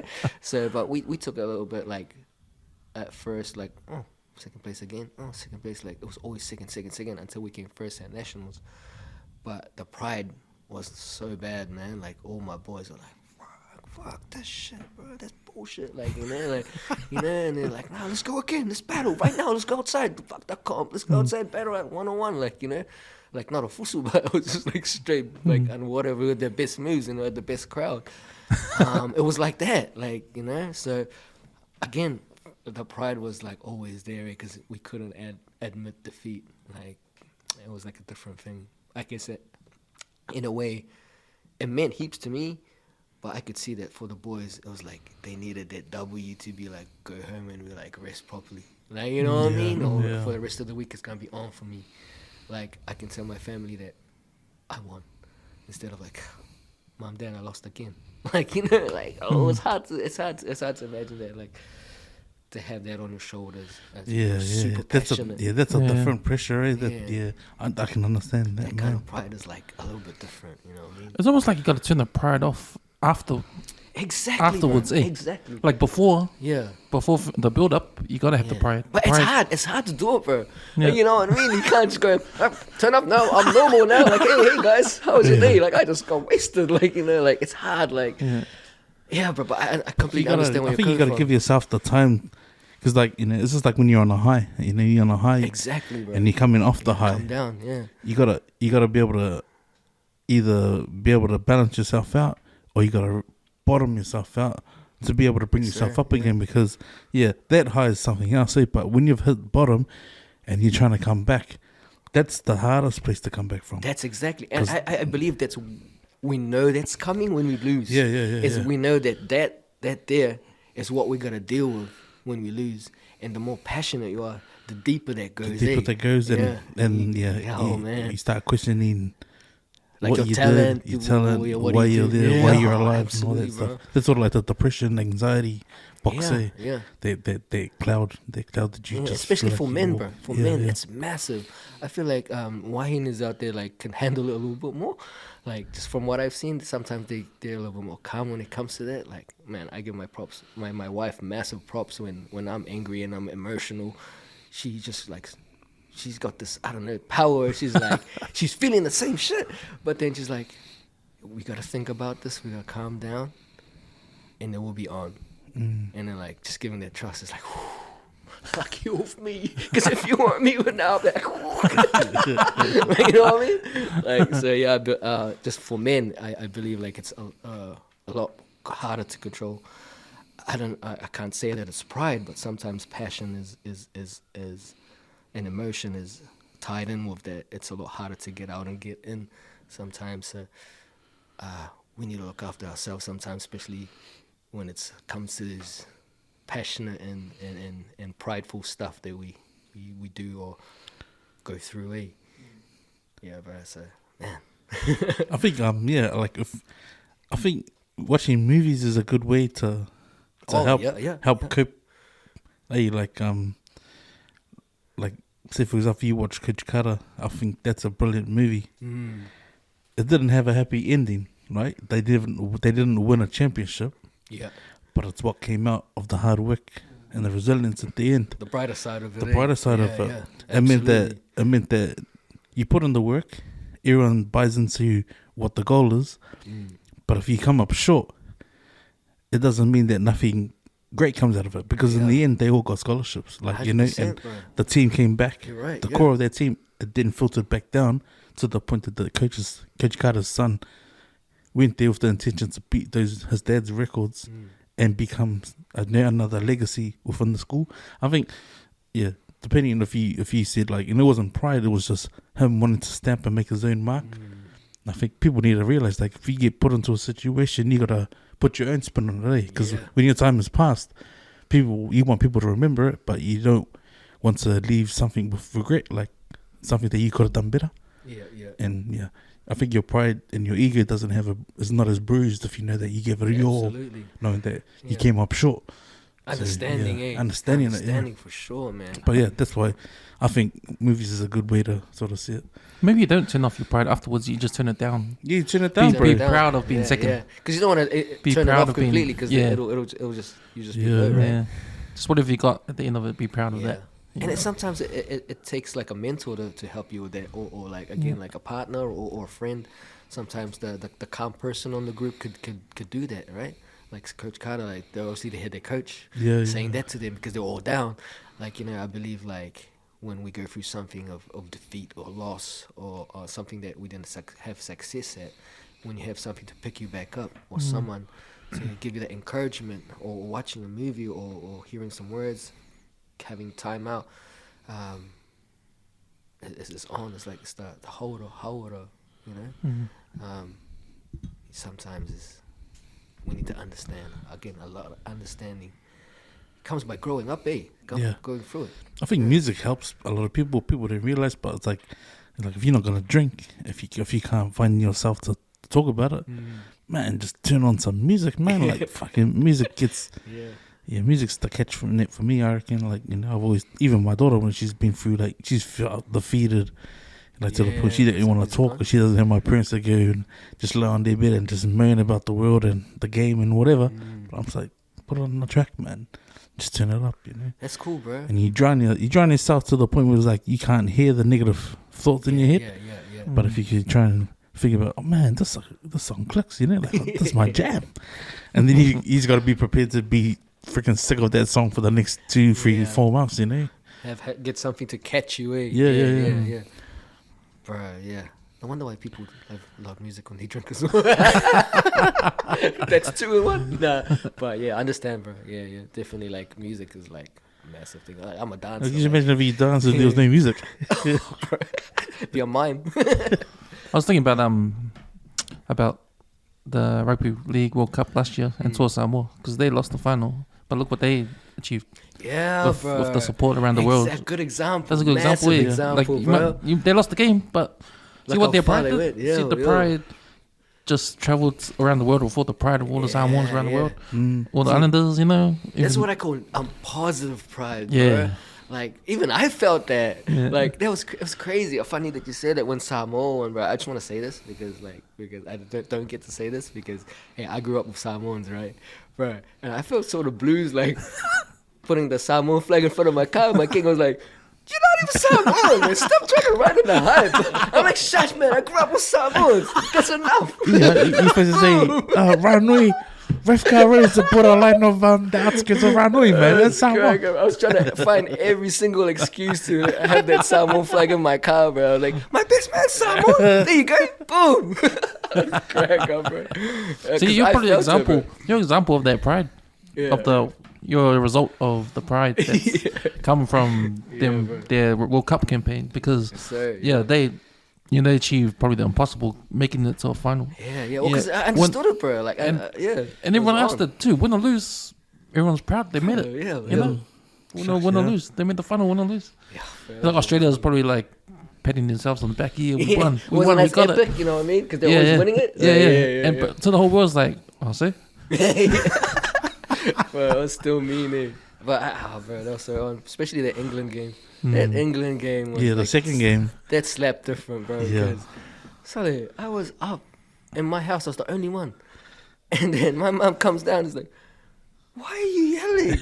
And then she was like, "What's the next door neighbor yelling?" I was like, "Mom, Samoa just won," and I used to explain the whole thing to her. She was like, "Okay then." It was funny, bro. I was like, all the Samoans outside, and I was like, this random Filipino outside the house. Like, Man, the amount of churches that were empty that Sunday, bro. Hey, like straight up, man. Like, I've never seen so many MIA people. Like, oh man, it's so on, bro. And I love the parades, man. Oh man, the parades are a result of that pride too, because I've never seen anything like it. You know, like the parades, man, that was a big deal because no one does parades like that. You know, and when you see the footage around the world, all the parades around the world, and all the support, I've never seen Manu Samoa do that, bro. You know, not even them. Yeah. You know, it made me understand that there's actually way more Samoans outside Samoa than Samoa itself. Yeah, made me realize that. I was like, whoa, whoa. There's actually a lot of Samoans around the world, man. Like, you don't even know. Crazy, bro. Yeah, I completely understand that. Again, I grew up with Albi's family and Nonu's family, so I saw what they grew up with. You know, I shared dinner with them. I grew up with like their laws and rules, and I started understanding a little bit of the language. You know, sometimes I speak a little bit of Samoan. If you don't notice, like it's cool, man. I love that culture, bro. Because again, it's the first culture I adapted with. Beside the Kiwi culture, was the Samoans. And it was so cool, man. Shout out to the Molias and the Suas. Yeah, it's so cool, man. it was interesting when we were talking about the Kiwi culture and how we adapt to it when we're young, because that's like a question that I try to think about and figure it out. Because what is the Kiwi culture exactly? Because you got the colonization of New Zealand. You know, you got the Maoris here. You got your wife's family. Like that is the purest New Zealand, indigenous, right? Yeah. And so what does Kiwi? Where does Kiwi come from? That is it the Balangis changing it to make it their own way, Kiwi way, or is it everybody? Or, because now because Auckland is like a hub for Polynesian people, like of all islands. Like I think it's the most Polynesian city in the South Pacific. Auckland is there. So what that culture is its own culture, right? It's Pacifica. Yeah. So where is that culture amongst the Kiwi culture? Kiwi culture. And is Kiwi culture gonna encapsulate everyone, including the Balangis too? Yeah. Because when we say we're trying to adapt with the Kiwi culture, what are we trying to adapt to? The Balangis, or are we making our own, or is Kiwi culture something? Yeah, I guess it depends, bro. Like, because from me, like as a Filipino coming here,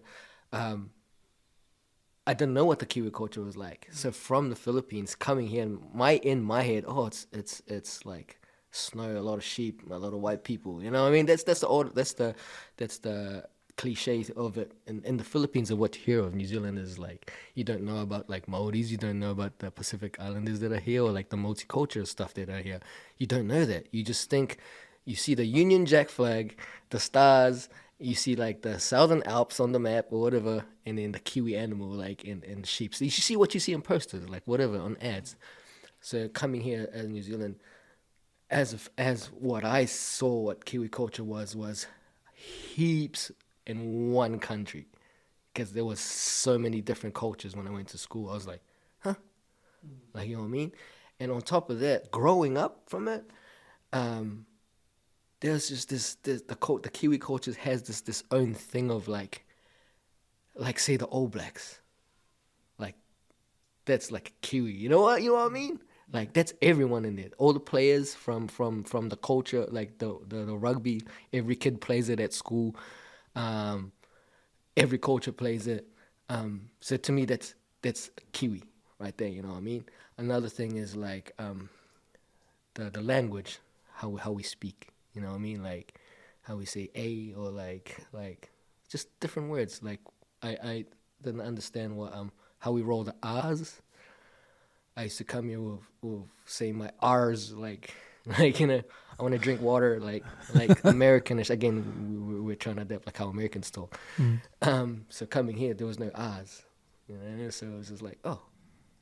My mom started not rolling her R's, and it was weird because like, hey, you know what I mean.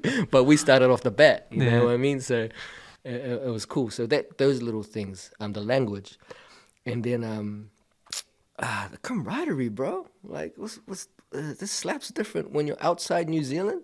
Again, when I went with the boys to New Zealand, and then you had like the Wellington group, and then all these other groups. Once we all got there, we were all one crew, bro. And that's why I was like, yeah, that's the Kiwi culture right there. Because I see the Americans, they're not all hanging around with each other. Hell no. You see like, you know, but you see NZ, it's like boom. And then like if you were from another dance crew and not from New Zealand and you walk past, you'd be like, hey, what crew are these guys from? You think we're all from the same crew because we're all like talking to each other, vibing each other. Like, hey, yo, bro, you're from, I'm West Auckland. And then the next guy on another crew's from West Auckland too. Like, you know, it's different. So we vibe a little bit more outside New Zealand, and I think the Kiwi camaraderie is massive. Yeah, but there was a lot of adapting the transition from being a Filipino to a Kiwi Filipino is on, because I learned the Kiwi culture that way. You know what I mean? Like, I can't really explain what it is, but it's just mean, bro. Like, and us Kiwis sometimes don't realize that when we're out, until we see it. Like, you know, again, like the haka. Everyone knows the haka. Well, why? Like, you know what I mean? Because it's a Kiwi thing, you know what I mean? Like, no matter what culture you are right now, and if you've been living in New Zealand for 10 years, you'll know at least some of the kamate, like, haka, right? You know what I mean? Because you say that's the Kiwi way. Like, you know what I mean? So that to me, I was like, whoa, they got their own sort of like native dance thing, you know? So when I came, it was like, we need to learn that because we're Kiwis now. We're residents now. We need to learn it. So that all those things came up. And when we came back to the Philippines, my grandparents, my uncles, aunties, all were all like, oh, you guys are speaking different. And you know, and they were like, oh, can you bring us some presents? And like, oh, what presents do you want? And straight away, my family's like, All Blacks. Anything All Blacks. I was like, oh, now you guys know what the All Blacks are. You know what I mean? So yeah, so that's the sport. Rugby obviously is a Kiwi thing. So yeah, Identity, That's about identity. having identity. Yeah. Especially, I love it. especially when overseas is a big deal, because when you see other Kiwis, of course you're gonna. Yeah, bro. What do you relate the gravitates Kiwi them. culture to then? I think it's everything you said about All Blacks and Kiwiana. I think they call The it Kiwiana, yeah, Kiwiana that's stuff, the word I was you trying know? to look for. Kiwiana, But I think it identifies more to the Balangis, especially the Balangis that go overseas, because they don't identify with England or Ireland. When they say, when the Balangis are over there doing their OE, and you know, they say I'm a Kiwi, and so they identify back to the All Blacks and all that other stuff we talked about. I think that's it. That's it, right? Yeah, it's definitely it, bro. Yeah. Because that's hard to explain it. You know what I mean? Because they can't identify to us, Yeah. to Pacifica. Nah. They I think they that's can't own identify box to thing, own box, There's a lot of different cultures in New Zealand that the Balangis that go overseas can't identify to all that stuff. Yes, Only to All yes. Blacks, only to yeah. to the Silver Fern, the Kiwi. Exactly, that kind of bro. stuff. And that's what it is. It's like know? identifying it. Yeah, but us, we can identify it to New Zealand, but we can also go back to our ancestors. We can say, oh yeah, ancestors from Samoa. We identify with Samoa Yeah. or Tonga, or Yeah. But the Palangis from here, they don't.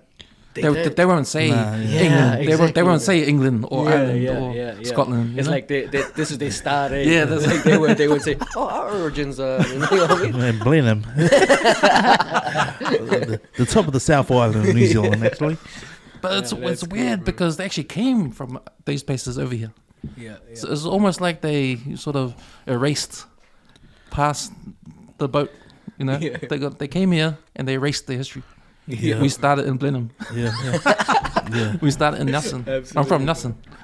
Yeah, you can pretty much say that, eh? If you say, like, you're fourth generation in New Zealand, you don't acknowledge the UK or anywhere else in the world, eh? It's bro. pretty much your You say Kiwi. You're Kiwi, eh? Yeah, Yeah. yeah. And that's so cool, bro. Like, I think it's awesome, you know, and to learn that stuff. Mm. Like, as for me, like, it's mean.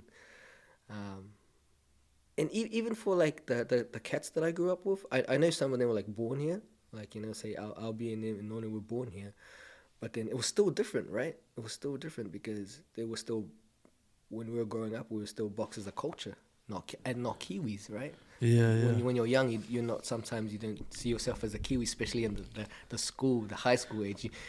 Everyone puts you as that's your culture. Like the whole school and just say, hey, we're all Kiwis. We're not gonna say that, you know what I mean? Yeah. They're gonna say, hey, you're Samoan, you're Maori, you're Palangi. You know, it's like that when you grow up. But when we're a little bit older, like now, we're all Kiwis, right? We can say that a little bit more like cool instead of like boxing us as a cultures. So as growing up, I was just like, oh man, I'm Filipino. I'm the only one. I don't want to be Filipino, like, cause I was the only one. So I'm like, I'll always hang around the islanders and like, like. Bro, there was one point I was in the Samoan group and I was in the front line and it was pretty cool because I was a Filipino right in the middle of the front line of the Samoan group. And in my last year, 7th form, it was my two brothers joined in and we were the front row. And then that 1 year for co-ed, we won the Whakaopaki and the front row were Filipinos. And I was just proud about it, bro. And I was like, That's and cool. I was just like, yeah, bro. Like, hey, we may not be Samoan, but we understand it. We grew up with it, and all our boys that we grew up with taught us what we do. Like, you know what I mean? And there was one point they asked me to be 4K, and I was like, oh, that's a bit too much. Like, I'm on, but I can't speak too much. But I was like, it was so cool, man. It was a massive privilege to be asked to do that at 7th form. So yeah, man, take me back. Guys are taking me back to the days, man. So yeah, bro. Even if there's still racism in this country, yeah. Like, you know, and like, you know, if we say we're, you know, and that talks to like being, if we identify as being a Kiwi, like if you're a brown Kiwi or a white Kiwi, the white Kiwi might be racist to you still. Yeah. You're not Kiwi. You You're get it from Indians and Islanders too, man. Yeah. Bro, you're I've been right. asked. I've been asked Yeah. at work, like, "Oh, what nationality are you?" And I said, "I'm Tokalauan." And they go, "Okay, you been back home?" I go, "No, I've never been." And they're like, "Oh, where were you born?" And I was like, "I was born here." And they're like, "Hey," I'm like, "What are you actually surprised for?" Like, Yeah, shit, I've bro. been almost here 40 years, mate. Like, what do you know? They just expected it. Yeah, they expect to be like, "Oh, you never, are you a Kiwi or you Tokalauan, but you never been to Tokalauan?" Guys, "Nah, never been." But you speak that language, right? Yeah. They're like, "Oh man, that's buzzy." Okay. Yeah. Well, you get that a lot, actually. Yeah, you get Yeah. that a lot. Like sometimes, even my own, like say my own culture, they're like, "Oh, you're Filipino," and then they start speaking hard out Filipino to me, and I'm like, "Oh shucks, what am I gonna say? I'm about to speak hard out Kiwi right now, bro. I'm sorry, like, you know." You just So, say, and "What then- man?" Yeah, bro. And they automatically like, "Oh, you grew up here," like, you know. Yeah, sorry, man. Like, like it is. Sometimes they just expect that, eh? Yeah, yeah. Like again, when we go to schools as Lesiva, they expect us to be like, "Hey, I'm Filipino," blah blah blah, and they expect me to be like, "I just came here," and like, "No, I grew up here, man." Like, you know. So I think it's just, I don't know if it's a racial thing or if it's just a. Oh, we're still strong with our different cultures, right?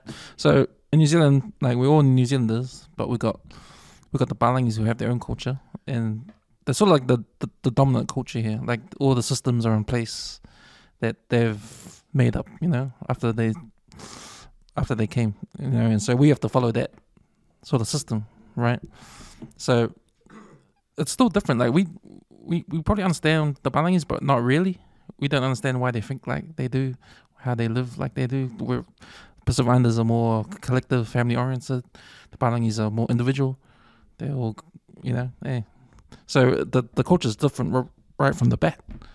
So they don't understand that. We don't understand that. So straight away, it's different. But if we were to meet, if you were a Kiwi Filipino and you met a Kiwi Palangi overseas, you'll hit it off straight away because you're from New Zealand, right? You click it. Yeah, you'll click straight away. But the only commonality will be just the country and the things that happen here, like All Blacks and all that kind of stuff. Sir, But the culture will be different still. Maybe but it's if you meet at the bar, then you'll spend time, half an hour, having a drink with them and talking, getting to know them. Yeah. But in the same country, you won't. You wouldn't. It's so weird that it's like that. It takes a whole location to get to know someone. Bro, I believe what that. the hell, bro? I can't talk to my neighbor, but I can talk to someone all the way out there and just have 1 hour of a drink and have a drink. Like, hey. It's so buzzy, bro. Funny that you say that, bro. Interesting. The one thing that buzzes me out is like how you can meet like a Palangi and then be like, oh, where you from? Because that's just typical of us. Say like that off the bat is straight off Kiwi. Yeah. Oh, where you from, bro? Oh, where you from? Oh, Ranui. Oh, Ranui, where you from? Oh, Henderson. See, this guy could be white, and then I could say, oh, what intermediate did you go to? And he might go, I went to Henderson. I was like, oh, do you know Sunset? Nah. So you ask any other Filipino, Tuvaluan or Māori guy, oh, did you know? No. Straight away, oh yeah. Like, how can we have all gone to the same intermediate and you didn't know those guys? that's the shit that cracks me up. It's like, all right. Or like I've heard, oh, my wife went to Henderson. What's her year? Like we were there the same year. They go, did you not know my wife? And like, oh, did she go to Henderson? Wow. I was like, are you sure you went to Henderson? I'm like, did you come for like a week or something? Like, that's what buzzes me. I was like, how can you not remember your intermediate people? Like, pretty much ingrained in the, everyone will know each other. Well, it's funny that you know that, bro. Like, because I've met people from school that I hardly even talk to, and I see them now, and I'm like, hey, talk hard out. Like, you know what I mean? Like, it's crazy. Like there was this person, a teacher back in intermediate.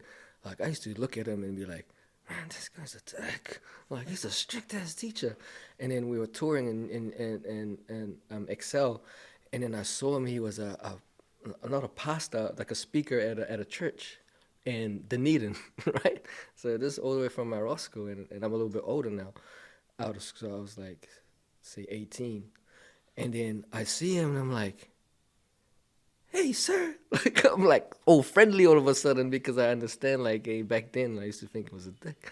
And then in my head, I still think it's a dick. Like, you know what I mean? But he comes up, he's like, hey, I remember you, Lawrence, right? Da-da-da. And it was just completely changed, bro. Like, you know what I mean? So sometimes you can see people at school, like, you don't even know, or like you just walk past them and suddenly later on in life, you're like, connected somehow. Wait, that's so buzzy. Yeah. So yeah, but like to what you're saying, sometimes it's like they don't know the person suddenly all of a sudden, like, or even like just the referral of the place was like, oh, did you ever go like say to the BMX track? Like that's the one common one. Like, did you ever go to the BMX track?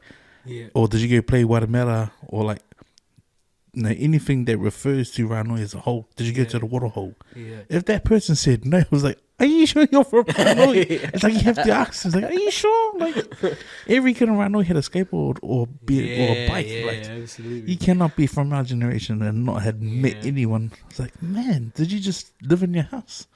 Especially if they say it's the same year, eh? Especially if they say the same year. It's like, are you sure? You just walk past Ranui, eh? Are you sure you're from there, or did you walk past there? That's crazy. But yeah, but I feel you on that, eh? That's buzzy. You know, after all your hip hop dancing and everything, you come back home and you decide to get into like training, personal training, and now you got your boxing business and stuff. Yeah.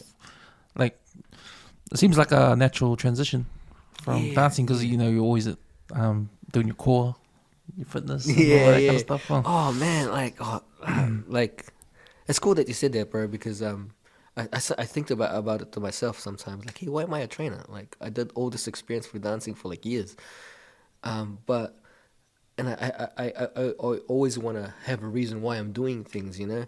And the big picture for me is that when I look at it, like, why do I train people? You know, why did I transition from a dancer to being a personal trainer? And I looked at it and I go, it's dealing with people. It's what I love, because when I performed in front of people, I knew that I'm entertaining and inspiring, and that if I do a backflip right now, I know that you're gonna go home and try it at least, like, you know what I mean, or like think like, oh, that was mean. So have like some sort of inspiration for that kid or that person. When I was dancing, I always had that. I'm gonna show off my full skill right now because I don't know who I'm inspiring. So when I transitioned to it, when I stopped dancing, I was like, what am I gonna do? I want to deal with people. I want to help people. I want to inspire people. Because it seems to me like you would have done the same thing if you taught dance. Exactly. That was your natural thing to start a dance school, start a dance school and teach dance and still have the same opportunity to still talking to people. Yeah, that's what it is. The talking to people. And then I found out when I was training, that time when I was training at the Trustles, we were just having people come in and I was inviting whatever. I found out, I was like, damn, this is like dancing. It's like teaching dancing, but not dance, but fitness, and it's still moving. And then obviously I studied as a personal trainer, and I started to learn about more on what it could do. And I wish I had it before when I was dancing, because it would be more on with strength and conditioning as a dancer. But now I'm like, damn, I could help a lot. And I see my parents getting old, and sometimes, I want to help them with their fitness. I see my kids, I see my mates. I'm like, damn, this is something that I can apply. The way I'm talking to people was an experience. Now I can sort of have this experience of speaking to my clients or to my classes. So that's what sort of attracted me more to be a trainer, because I can help and inspire. So that's why I'm doing it now. In a way, still tied up to Letsiva, and that's full-on dancing still. And now I can do it during the day and personal training after hours when people want to train. So it's still sort of tying. I believe it's my calling. Like, I didn't ask for it, and I'm right in it. And that's why it's my why. I'm at that middle age platform where I want to do this. It's like, man, I'm going to keep inspiring until I can't. I love that. That's why I'm a trainer right now. And I love that platform. And I was blessed to have one of my first time I ever woke up and felt I didn't ever want to feel like that again. And it was with you just doing the animal movements. Oh, yeah. Oh, so training. Yeah, because I think we started training. Albie invited us down. He said, Nonu said, come train. Nonu didn't know he was going to show up. I think I showed up, Khan showed up, Sulu showed up, Albie showed up. And then you showed up the second time. Yeah. But because you showed up, I think Nonu made the training harder. And so, right, I was like, golly, like, why? Like, thinking the workout was it. And he goes, no, there's no warm up. And it was because you walked in there. It's like, fuck this guy, bro.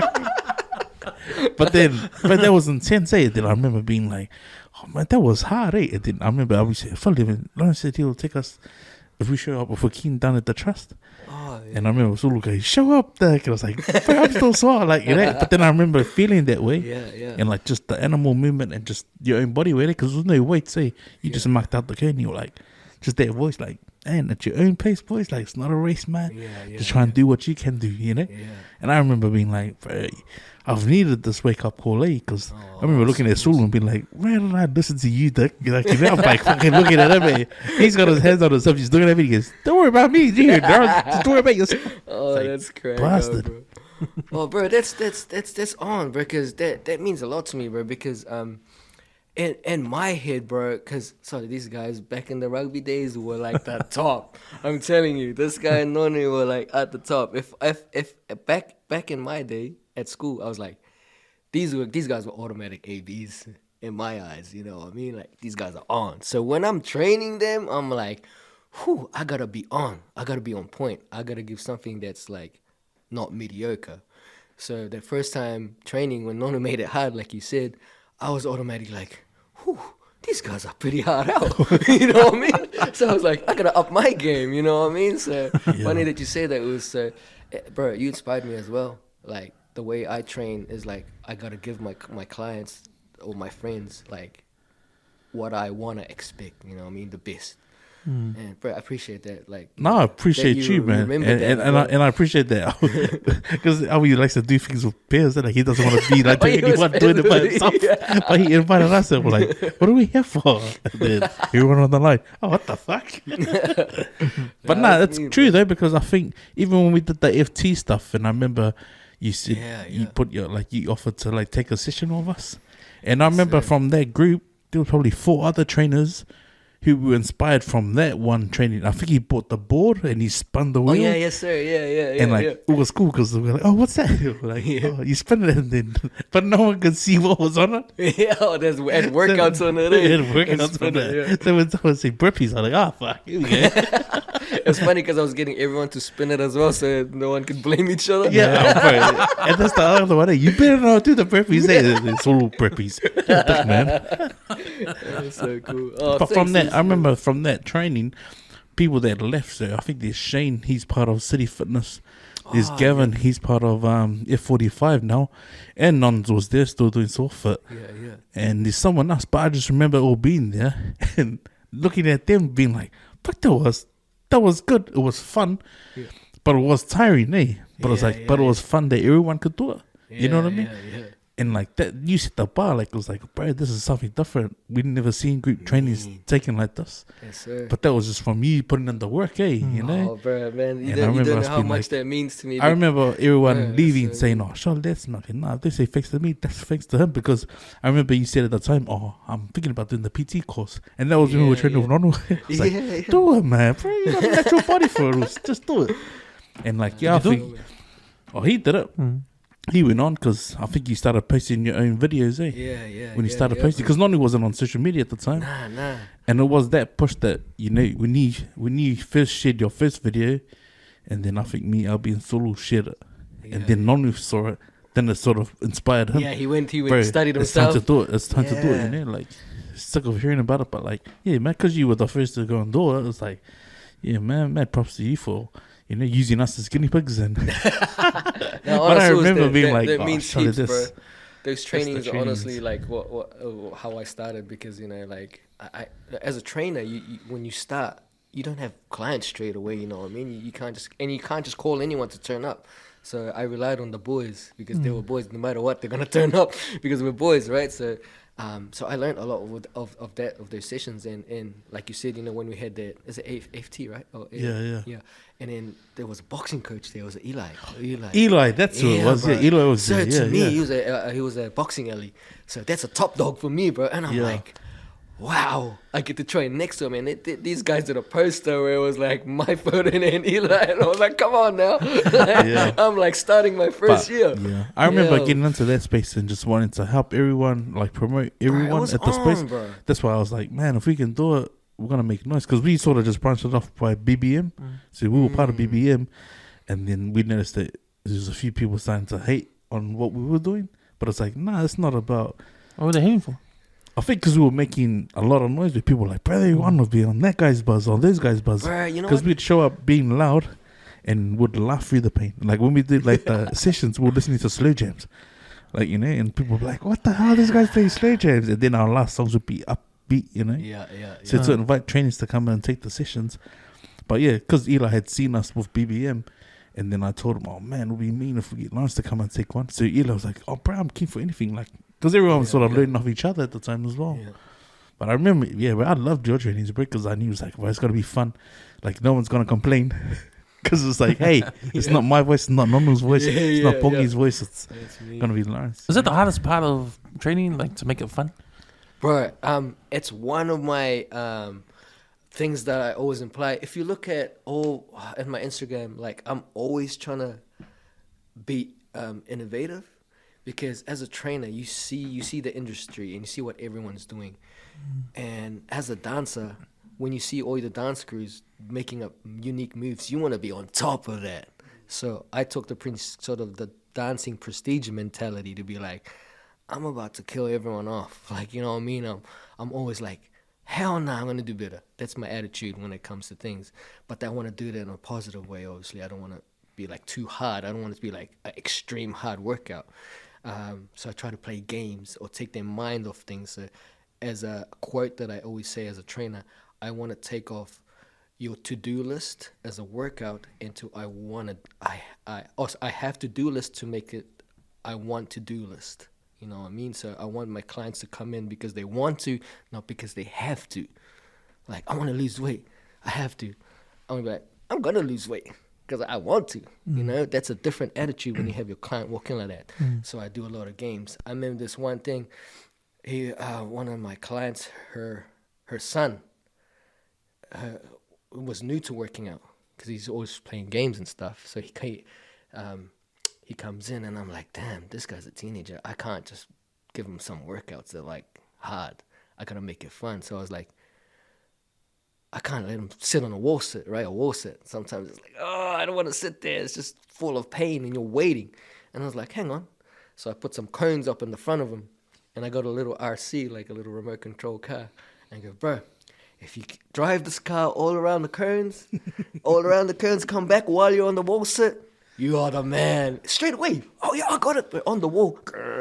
He's about there for nearly 3 minutes. Oh. Bro, just driving the car. Yeah. You know what I mean? And I'm filming it on Instagram. I'm like, yo, the trainer's going to see this. No one does this shit. Like, you know what I mean? And that's the type of, like, training that I want to do. Like, it's the same exact wall sit for 3 minutes. But the OS is just on an RC, little remote control car. You know? And those little things that I was like, I'm going to make more of this.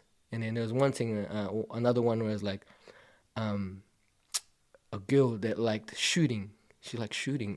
I don't know, something like on the field, like shooting targets. And she wanted to train her core because she was gonna go to the she wanted to train to go to the army, New Zealand Army. And I was like, oh, you want to be a sniper? She was like, nah, I just want to train my core, but I love to shoot. And I'm like, cool. So one day I was trying to train core, and I was like, oh. And in my head, she has to do a lot of planks to strengthen her core, right? And I was like, that's a bit boring. I want to add something that she loves to do. So I got a Nerf gun with like the Nerf bullets, and I lined up like there's party cups, there's red ones. Yeah. I lined them up like on a bit of a distance, and she's on the plank. She's like, Oh, get all the cups, and then you get off your plank, bro. I was on. Yeah. Like then the gym started like, oh, let's do that as a challenge for the gym. I'm like. Like, you know, so I was all good with it. So I was trying to just be, as a trainer, to apply those fun things as a client. Hence the wheel, you know what I mean? It's for group classes, you know. People used to do cards, like the ace, the ones, twos, whatever. And I was like, nah, I'm gonna flip the script. I'm not gonna do just cards. My brother's a sign writer. I'm like, bro, can you have a burpee, but have like the Green Reaper on it, have the burpees and have a frog on it, and then I put it as cards, and they have to upside down, they have to flick it, and then that's what they work out on. And that's it. I was trying to change what was already out there as a trainer, and bro, I always want to do it. Even with boxing, and that's hard, bro, because there's some boxing trainers out there. Yeah. And I'm like, man, I gotta make this fun. So I start getting like bubbles, you know, like the blow bubbles. So I stand on the chair and I blow it, punch all the bubbles. And they're like, pa, pa, pa, pa, pa, pa, pa, pa. And if any land on the ground, that's a burpee. Like, you know what I mean? Like, I was like, no other trainer's done that, you know what I mean? So it's different. So I try to make it fun in a way where it's even the toughest dudes laugh and have fun, you know what I mean? So as a trainer, that's sort of my goal.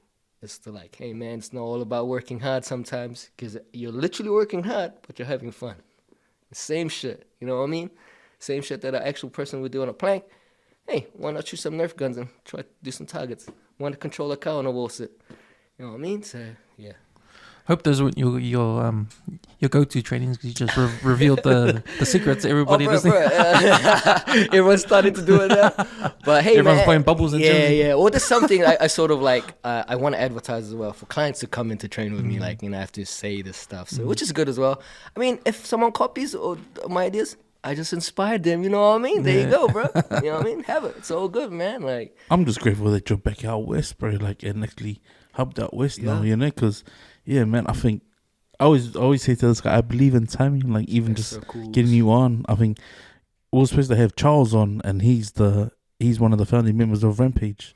Oh yeah. So when you started your PT journey, that was when Rampage came about. But like, I'm grateful that I was part of like everyone was building, because it meant that we got to meet everyone that's doing really well now. Yeah, yeah, yeah. Because the other big name that came out of doing all the BBM stuff is that Alex Flint, and he's the trainer that's doing the match fit. So we got to rub shoulders with all those guys, you know, because we were just out and about trying to get fit, you know. And that's awesome, bro, because like a lot of gyms and fitness organizations sort of clash with each other. Yeah. And I think that's trash, bro. Like you mentioned Rampage, you know, like but I think they're mean, bro. Like when I see their stuff, their gym they set up, and also Westside Fitness, like I see their stuff and I'm like, I'm just inspired, bro. And I'm like, man, I want to work out at the gym. If I could afford, I'd go there. I'd do my boxing there. Like, you know, I see like Boxing Alley, and then there's a new one, the Box Office out in Grey Lynn. Man, like I'm inspired by this stuff, but sometimes I see a lot of fitness groups and like organized gyms sort of like clash with each other. Like, you know what I mean? Oh, hey, oh, now they're doing that. Nah, don't do that. Don't do a 6-week challenge because they're doing it. Like, oh, you know what I mean? Like when you said you were getting a lot of haters was when you started the fitness thing with Nonu, and I was like, bro, that sounds about norm. It's like the better you are at things, the more hate you'll get. You know what I mean? And the more noise, the more noise bro, too. Absolutely, the higher you are, the more noise, the more famous you are, the more hate you get. Look at Israel Adesanya, bro. He's on the top of the world right now.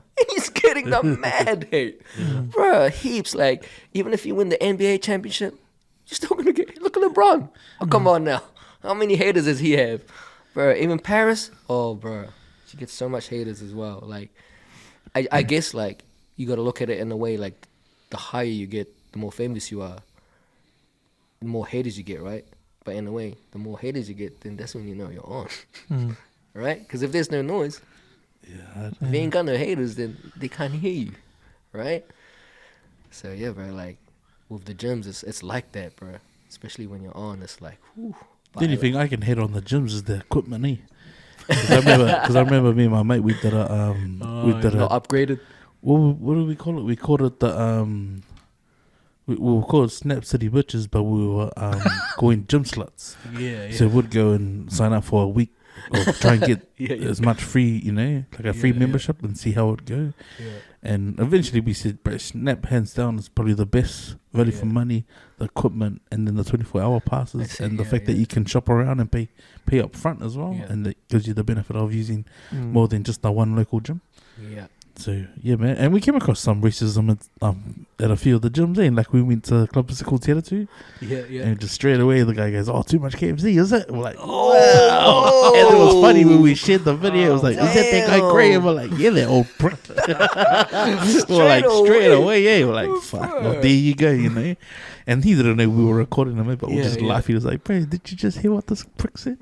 Bro, that's some eating. I guess I guess that clash between the gyms comes from competition. Yeah. But man, the amount of gyms out there, so many gyms that do those sessions. There's so many of them as well. And they're all packed. You know, they're all busy. And I'm thinking, if you're scared of competition, then man, there's plenty to go around. There's heaps of people wanting to train. It's like we need more. Yeah, bro. I mean, there's more right now. I mean, like with any organizations, there's always competition, right? And I guess that's what it is. Like everyone's always trying to be better because they want to be on top of their game. And I think I believe that needs to change sometimes, because sometimes you can make it better. You know what I mean? Like imagine if gyms like, hey, your gym and my gym could collaborate on one thing. Bro, why not, right? That's like some community buzz right there. And I wish there was more of that. You know what I mean? Like I said, what you did, you had 4 trainers from different gyms coming in. That was like on, first day, like, but I think because Nonu was sort of like, you know, I think he was doing the Waitakere training. Yeah. There was the train station, and I think because I already heard what Bubsy or Andrew was telling me that you were doing at Mount Wellington, that's why I thought, bro, we just need a breath of fresh air to come in from outside to just show us something, you know, and whoever takes whatever from it will benefit from it, and then probably. That was probably the most talked about session, because you know we had one half year, the other half year late, so it was like, well, there you go. No, it can be done, you know. And we had some pretty. We had a few elite actual kickboxers from Don Oliver's gym. training with us as well. True. So it was pretty good for them to go, oh, bro, that was mean. That was a good Right. session, you know. And now I know these are guys that just go and do jiu-jitsu and do the stand-up classes with Eli. Yeah, bro. Nah, bro. When I found out I was training next to Eli, at the time, you know, no one knew, but to me that was massive because I looked up to him. Like, I've always wanted to work at a boxing gym. You know, that was my thing. Like, bro, one day. Yeah. And when I was training Eli, I was nervous, bro. So I was like, I had to bring my big gun. So I only brought the game. You know what I mean? So. Oh, that's cool, To dude. me, that was massive, bro, and it's massive inspiration. And thank you for organizing that as well, for inviting me. But yeah, man, like, I still look at it to this day. I was like, man, it was cool to get that platform of the Westies that I don't know, but I know of. You know what I mean? So it's cool, man. Yeah, appreciate that still this day. Yeah.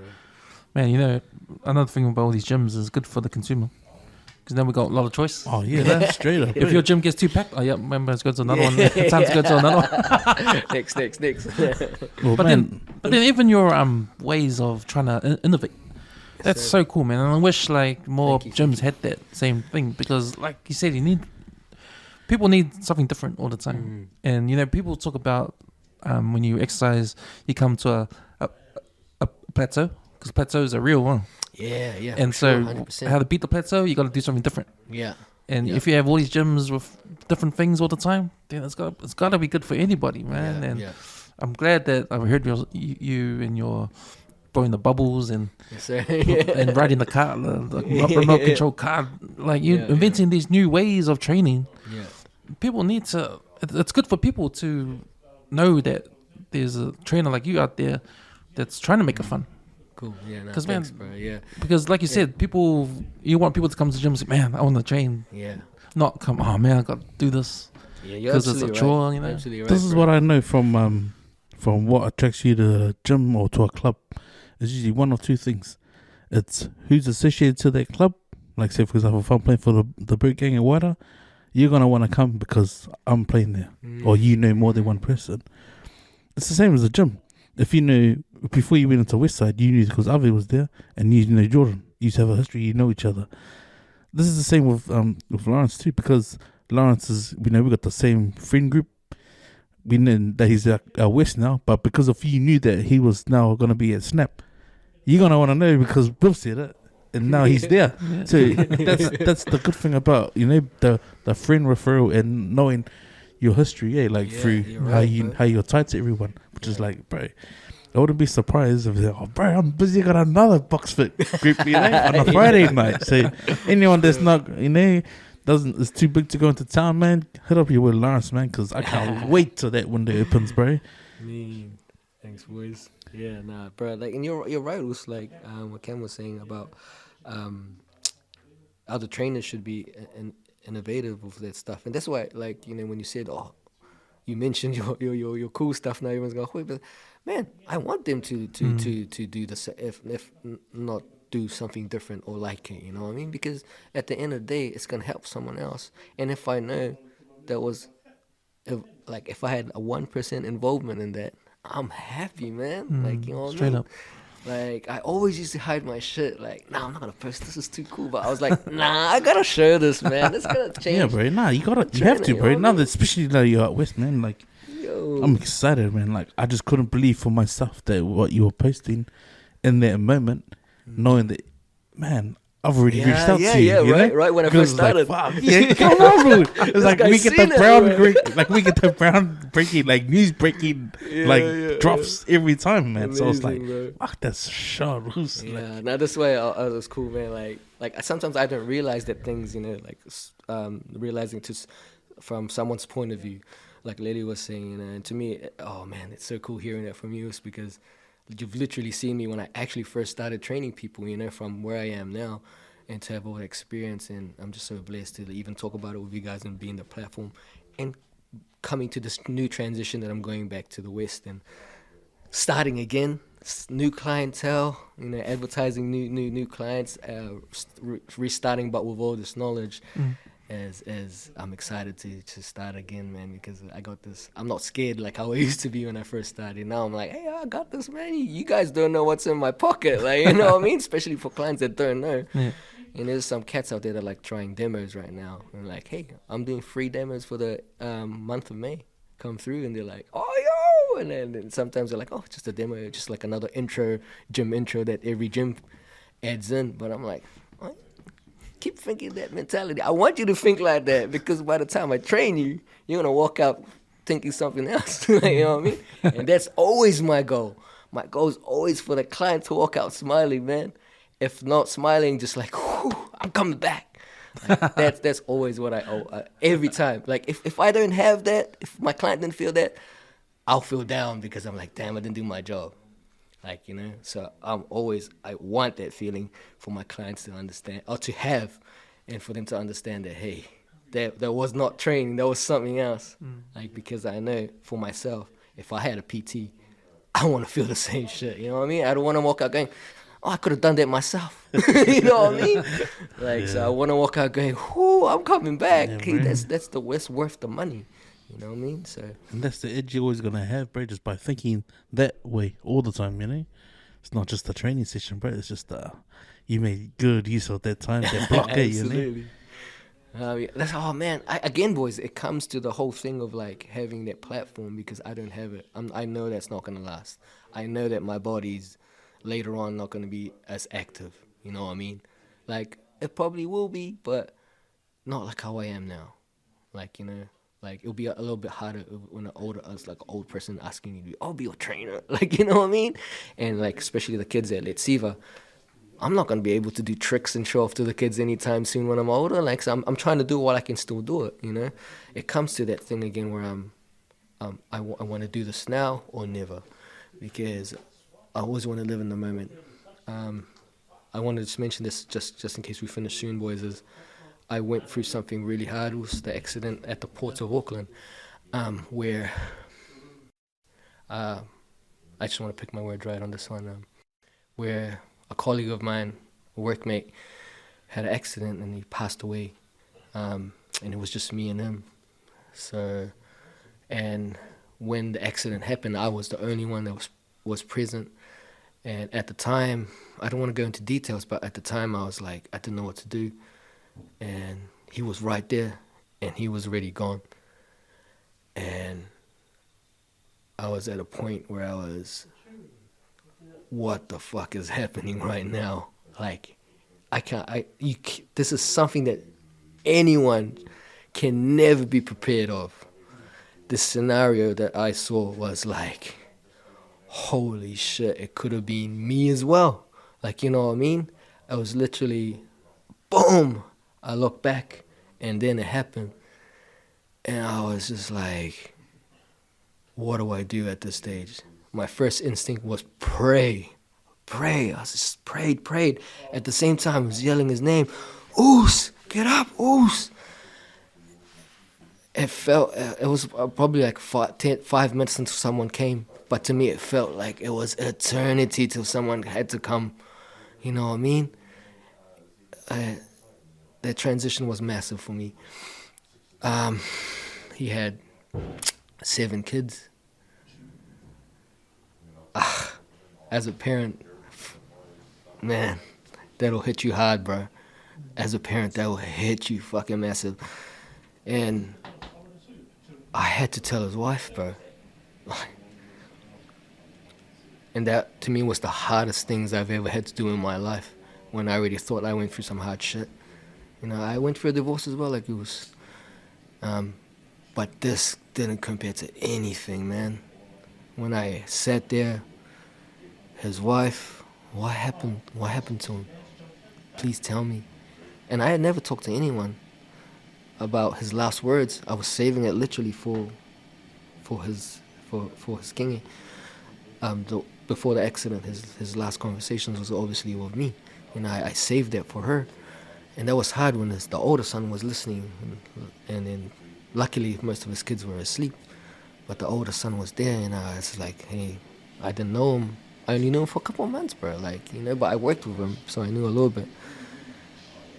So that was the hardest thing that I ever had to do, was explain his death.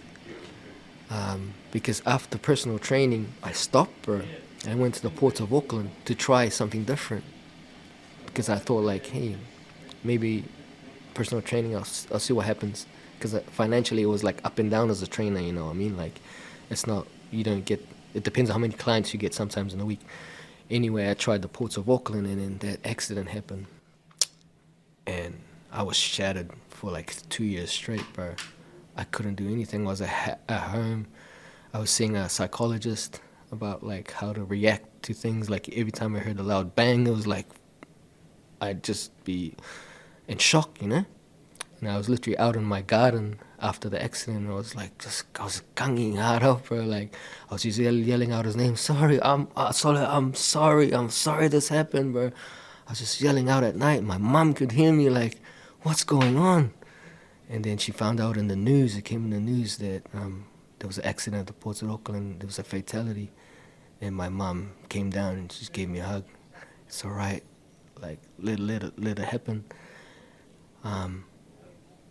But yeah, bro, it changed me as a person. That's why, if you notice the way I say things about like the kids or inspiring people, like, I'm not gonna handbrake, man. I'm so like passionate about what I do right now, because I feel to myself that I'm not just representing me, my family, and my culture. I'm also representing the Usos, his life, because again, he could be the one telling my wife what happened. You know what I mean?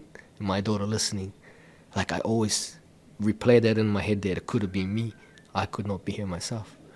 So I'm trying to represent his life somehow and try to enjoy my life as best as I can, but also inspire as best as I can and just do as much as I can, bro. So, man, with this new transition coming, Yeah, man. I'm full out, bro. I'm punching in, man. Like, holy, like, that's why, bro, I wanted to Talanoa this with you guys, because as a male, it's hard to talk like this. Like, correct me if I'm wrong, it's hard to shell this out. I was in the car, literally came 15 minutes early, and just preparing myself for this conversation right here is what I was preparing myself. And because I knew the other stuff was just in case it came up, but I knew, I was like, hey man, if someone's gonna listen, they need to hear this.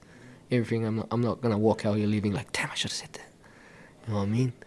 It's tough, man. It's tough, and you know, it's because I've never experienced that, but I have experienced people close to me that have passed away, and I think what I've related to your story is when people close to you pass away, there's a sense of, I'm speaking for myself, there's a sense of thinking, firstly, it's the sense of, man, life is so short. It can just end like that. Oh my and gosh. then, you know, it can just end in a happy, like, Yes, sir. you never know, tomorrow's not promised. You know, everyone hears that saying, tomorrow's not promised, and you know, we just flick it off, you know. But, yeah, bro. But when you experience what you experience, and when I experience people close to me that have passed away, I think straight away life is short. And then after thinking that, I think, what have I done in my life? Like, what You start to question yourself, I start to think, what have I done? Like, I gotta get things out there. I gotta help people. You know, you gotta not care about what the world thinks. If you have a goal in your life, you have to go for it, because you can't let things stop you. You can't let negativity stop anything, because you might be gone tomorrow. You never know. Man, absolutely. Like, you gotta bro. make the most of it all the time. And you know, it's just a reminder that don't be scared. Don't be scared about the world, because it is what it is. Man, The you're world, right, it is bro. what it is.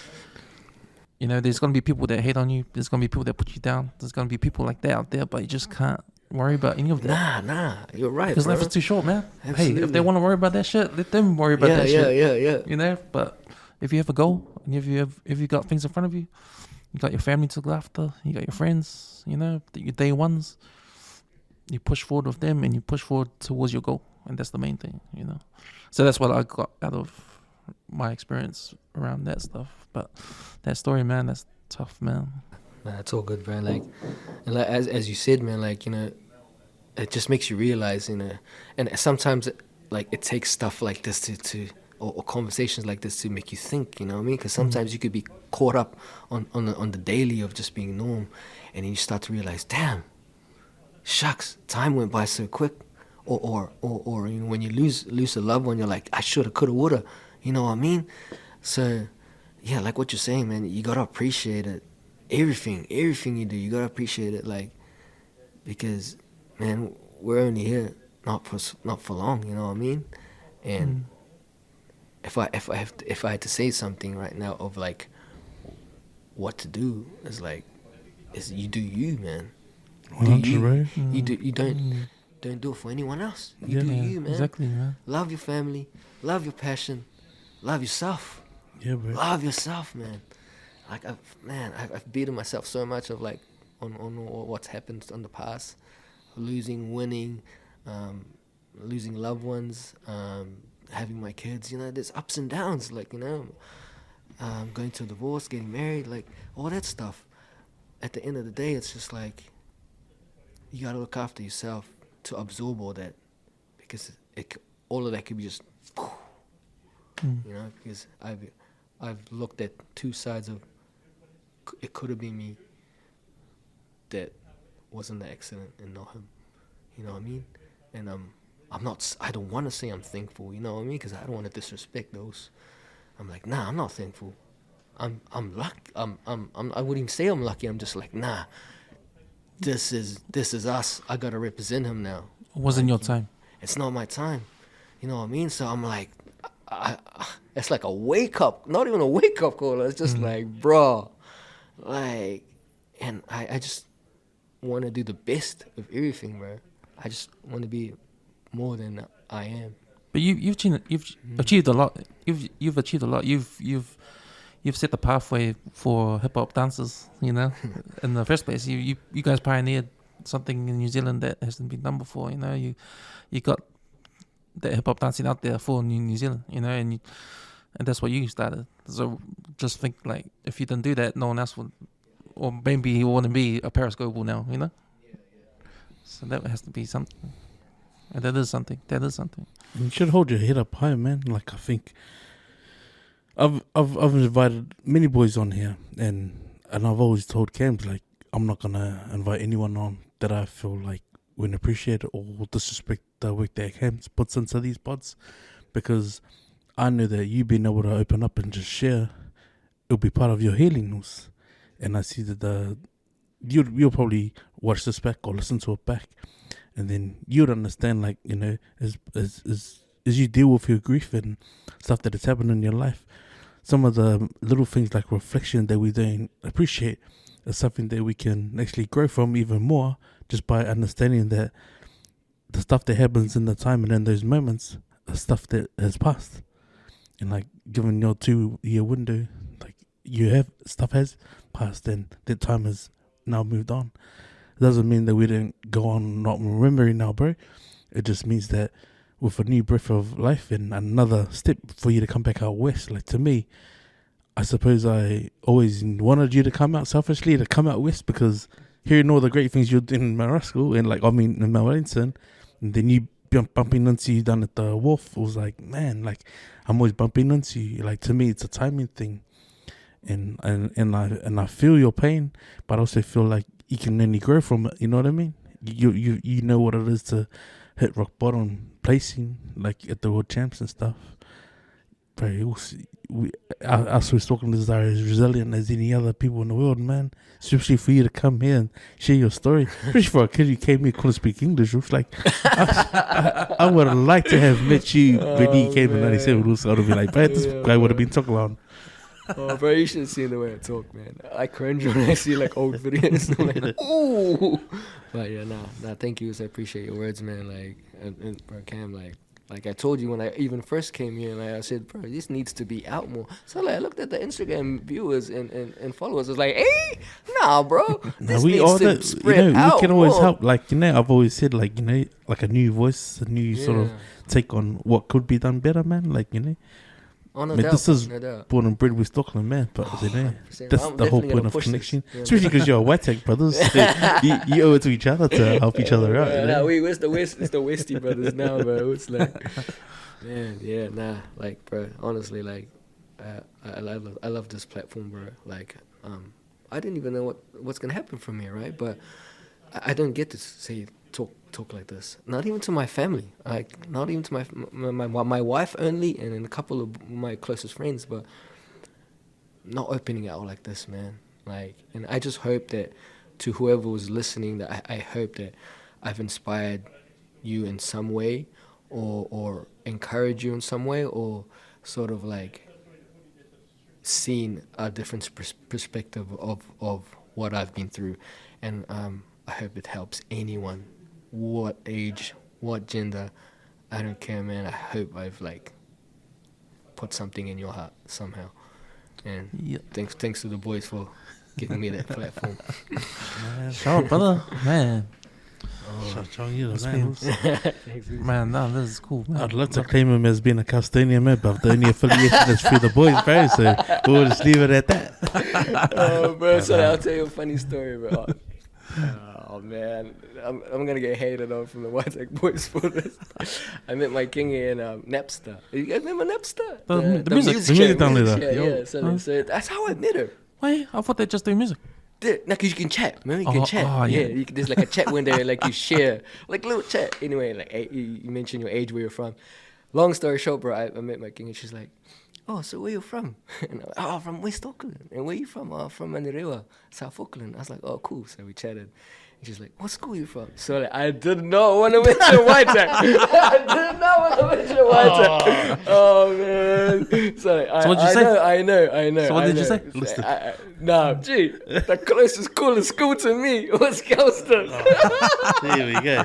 Here we go, bro. Here we go. Oh, my king has to be laughing at me now. Your wife's gonna be laughing right now too. Is that how you got it? Because you came from Custom? No, I just said, I was like, yeah, nah. Well, you said Matt, Gavin, and Folly, and the boys, so yeah, close enough, bro. I knew so, bro. So I was like, oh, what's a Kelston? And then she was like, Kelston? She didn't know, bro. And in my head, I was like, oh, it's too late. What a waste of time. She didn't even know. She didn't know any. She didn't even know that was like the rugby, the best rugby school, rugby first 15 back then. You know what I mean? So Girls will be listening. Honesty is the best policy. There we go. And then now I was like, nah, I'm going to take that to the grave. I'm never going to say that to anyone.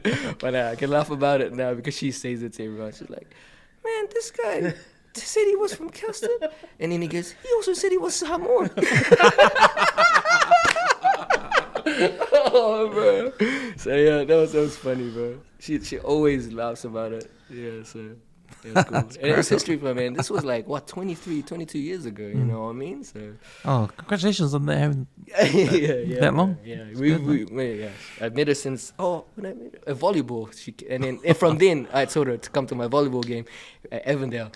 And then that's when I met her after playing Evandale. No, we're playing Massey at Evandale, volleyball comps, you know, back then. And it was mean. So that's how I met her. Buzzy, fifth form. Yeah. Crack up. Oh, yeah.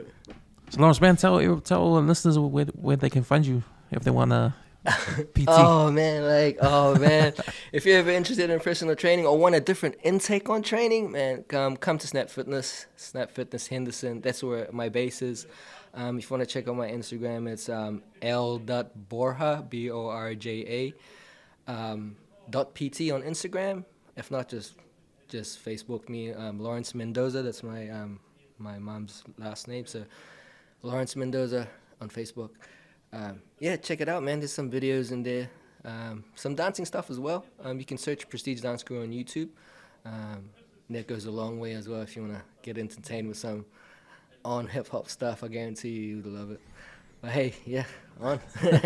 You said Prestige is still around today? Yes, sir. Yeah. Who's taking that? Yeah. So it's Alistair and the boys, but he's more like the mentor, and he's mentoring. So we have like auditions now where kids sort of like have auditions to be in Prestige. And Prestige is it's like a boys thing. It's like once you're Prestige, you're always Prestige. So a lot of them are out there. You know, there's a brotherhood. It's a brotherhood, man. It's a massive brotherhood. And we got like there's a police officer out there. There's Prestige, and there's PTs. There's school teachers. There's primary school teachers. There's school mentors. Oh man, I could go on and on. Actually, the boys. It's like nearly 4 or 5 generations of Prestige. So damn. Yeah, they're everywhere, man. Shout out to the boys. On. Yeah, bro. Lawrence, thank you, brother. Oh, boys, nah, thank you. Thanks for the privilege, man. So, yeah. Pleasure to have you on, my bro, and all good, looking boys. forward to see that all the new videos that you're gonna be shooting out. I got man. you, so I got you, and I'm definitely gonna like spread this as well, like, because like I said, it has to be, man. Like, that's gonna be on, boys. Shout out Videos? All good, boys. Oh, man, boys.